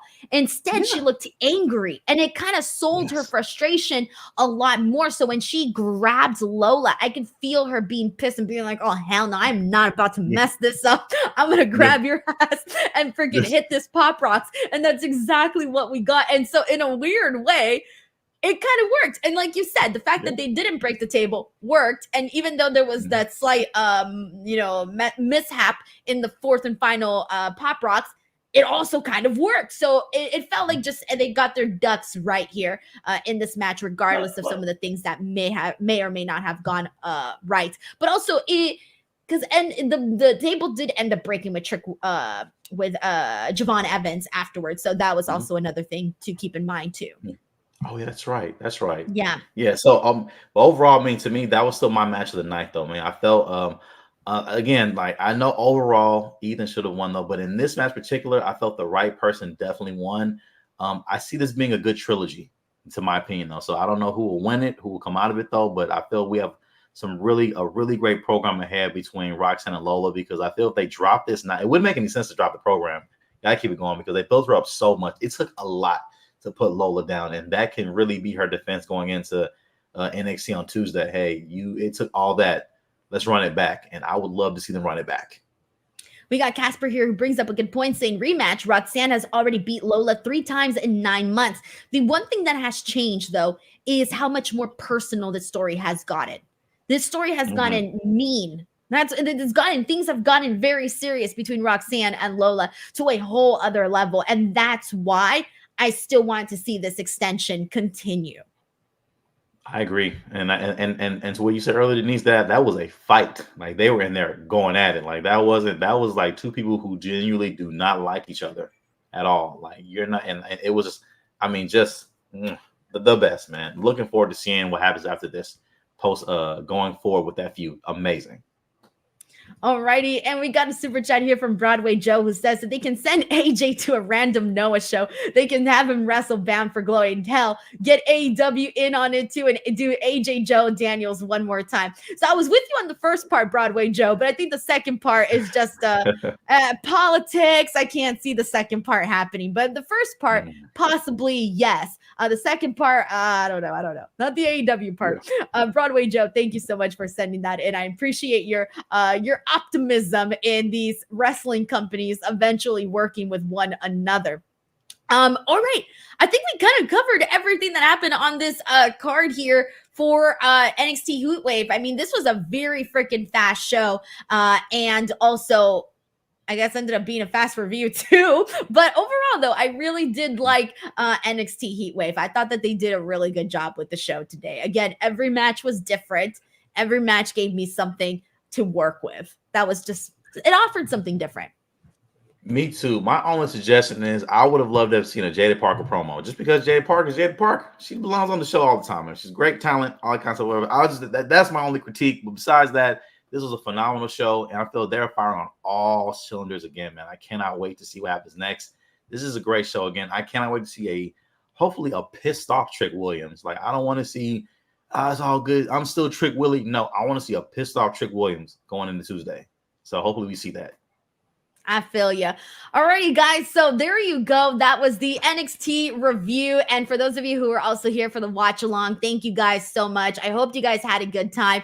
There's still a lot happening this entire week. Tomorrow is Monday Night Raw. I will be here on Tuesday with Chinadu to talk some more NXT and the fallout from NXT Heatwave. Whether or not we see Joe Hendry, I guess we'll find out. Wednesday, I'll be here with Righteous Reg to talk about some AEW Dynamite. Friday, we got SmackDown conversation. Do we have any big pay-per-views next week? Nope. Next week, no pay-per-views, right? All right. Nope. Good. So. We get a little bit of a break. Yeah, a tiny one, yes. A smidgen one, yes. What month are we in? I was about to say, did we? Oh, July. Yeah, July. Sorry, I'm all messed up now. Don't even know what day it is. Yeah, because Great American Bash is going to be next month, too, and so will SummerSlam. So I do think we're... Yeah. Some Great American Bash, they announced it for what did it say? I forgot what date. I thought it was August. Yeah, August 8th. It's on Sci-Fi. It's on a Tuesday. Whatever. And it's not August 8th. I just know it's on a Tuesday and it's on what do you call it? On Sci-Fi. So there you go. Don't worry, we'll talk about that a million times by the time we get to it. Thank you, Joseph Boza. August 6th on Sci-Fi. Thank you so much. I'm like, I know it's something along those lines, but there you go. Alrighty, everyone, that is it for today. If you guys enjoyed this show, please let us know in the comments section below what you guys thought of NXT Heatwave, and do not forget to subscribe, join the channel live constantly, lots of professional wrestling content coming your way. We appreciate you guys very much, and we'll catch you guys on the next one. Bye, everyone.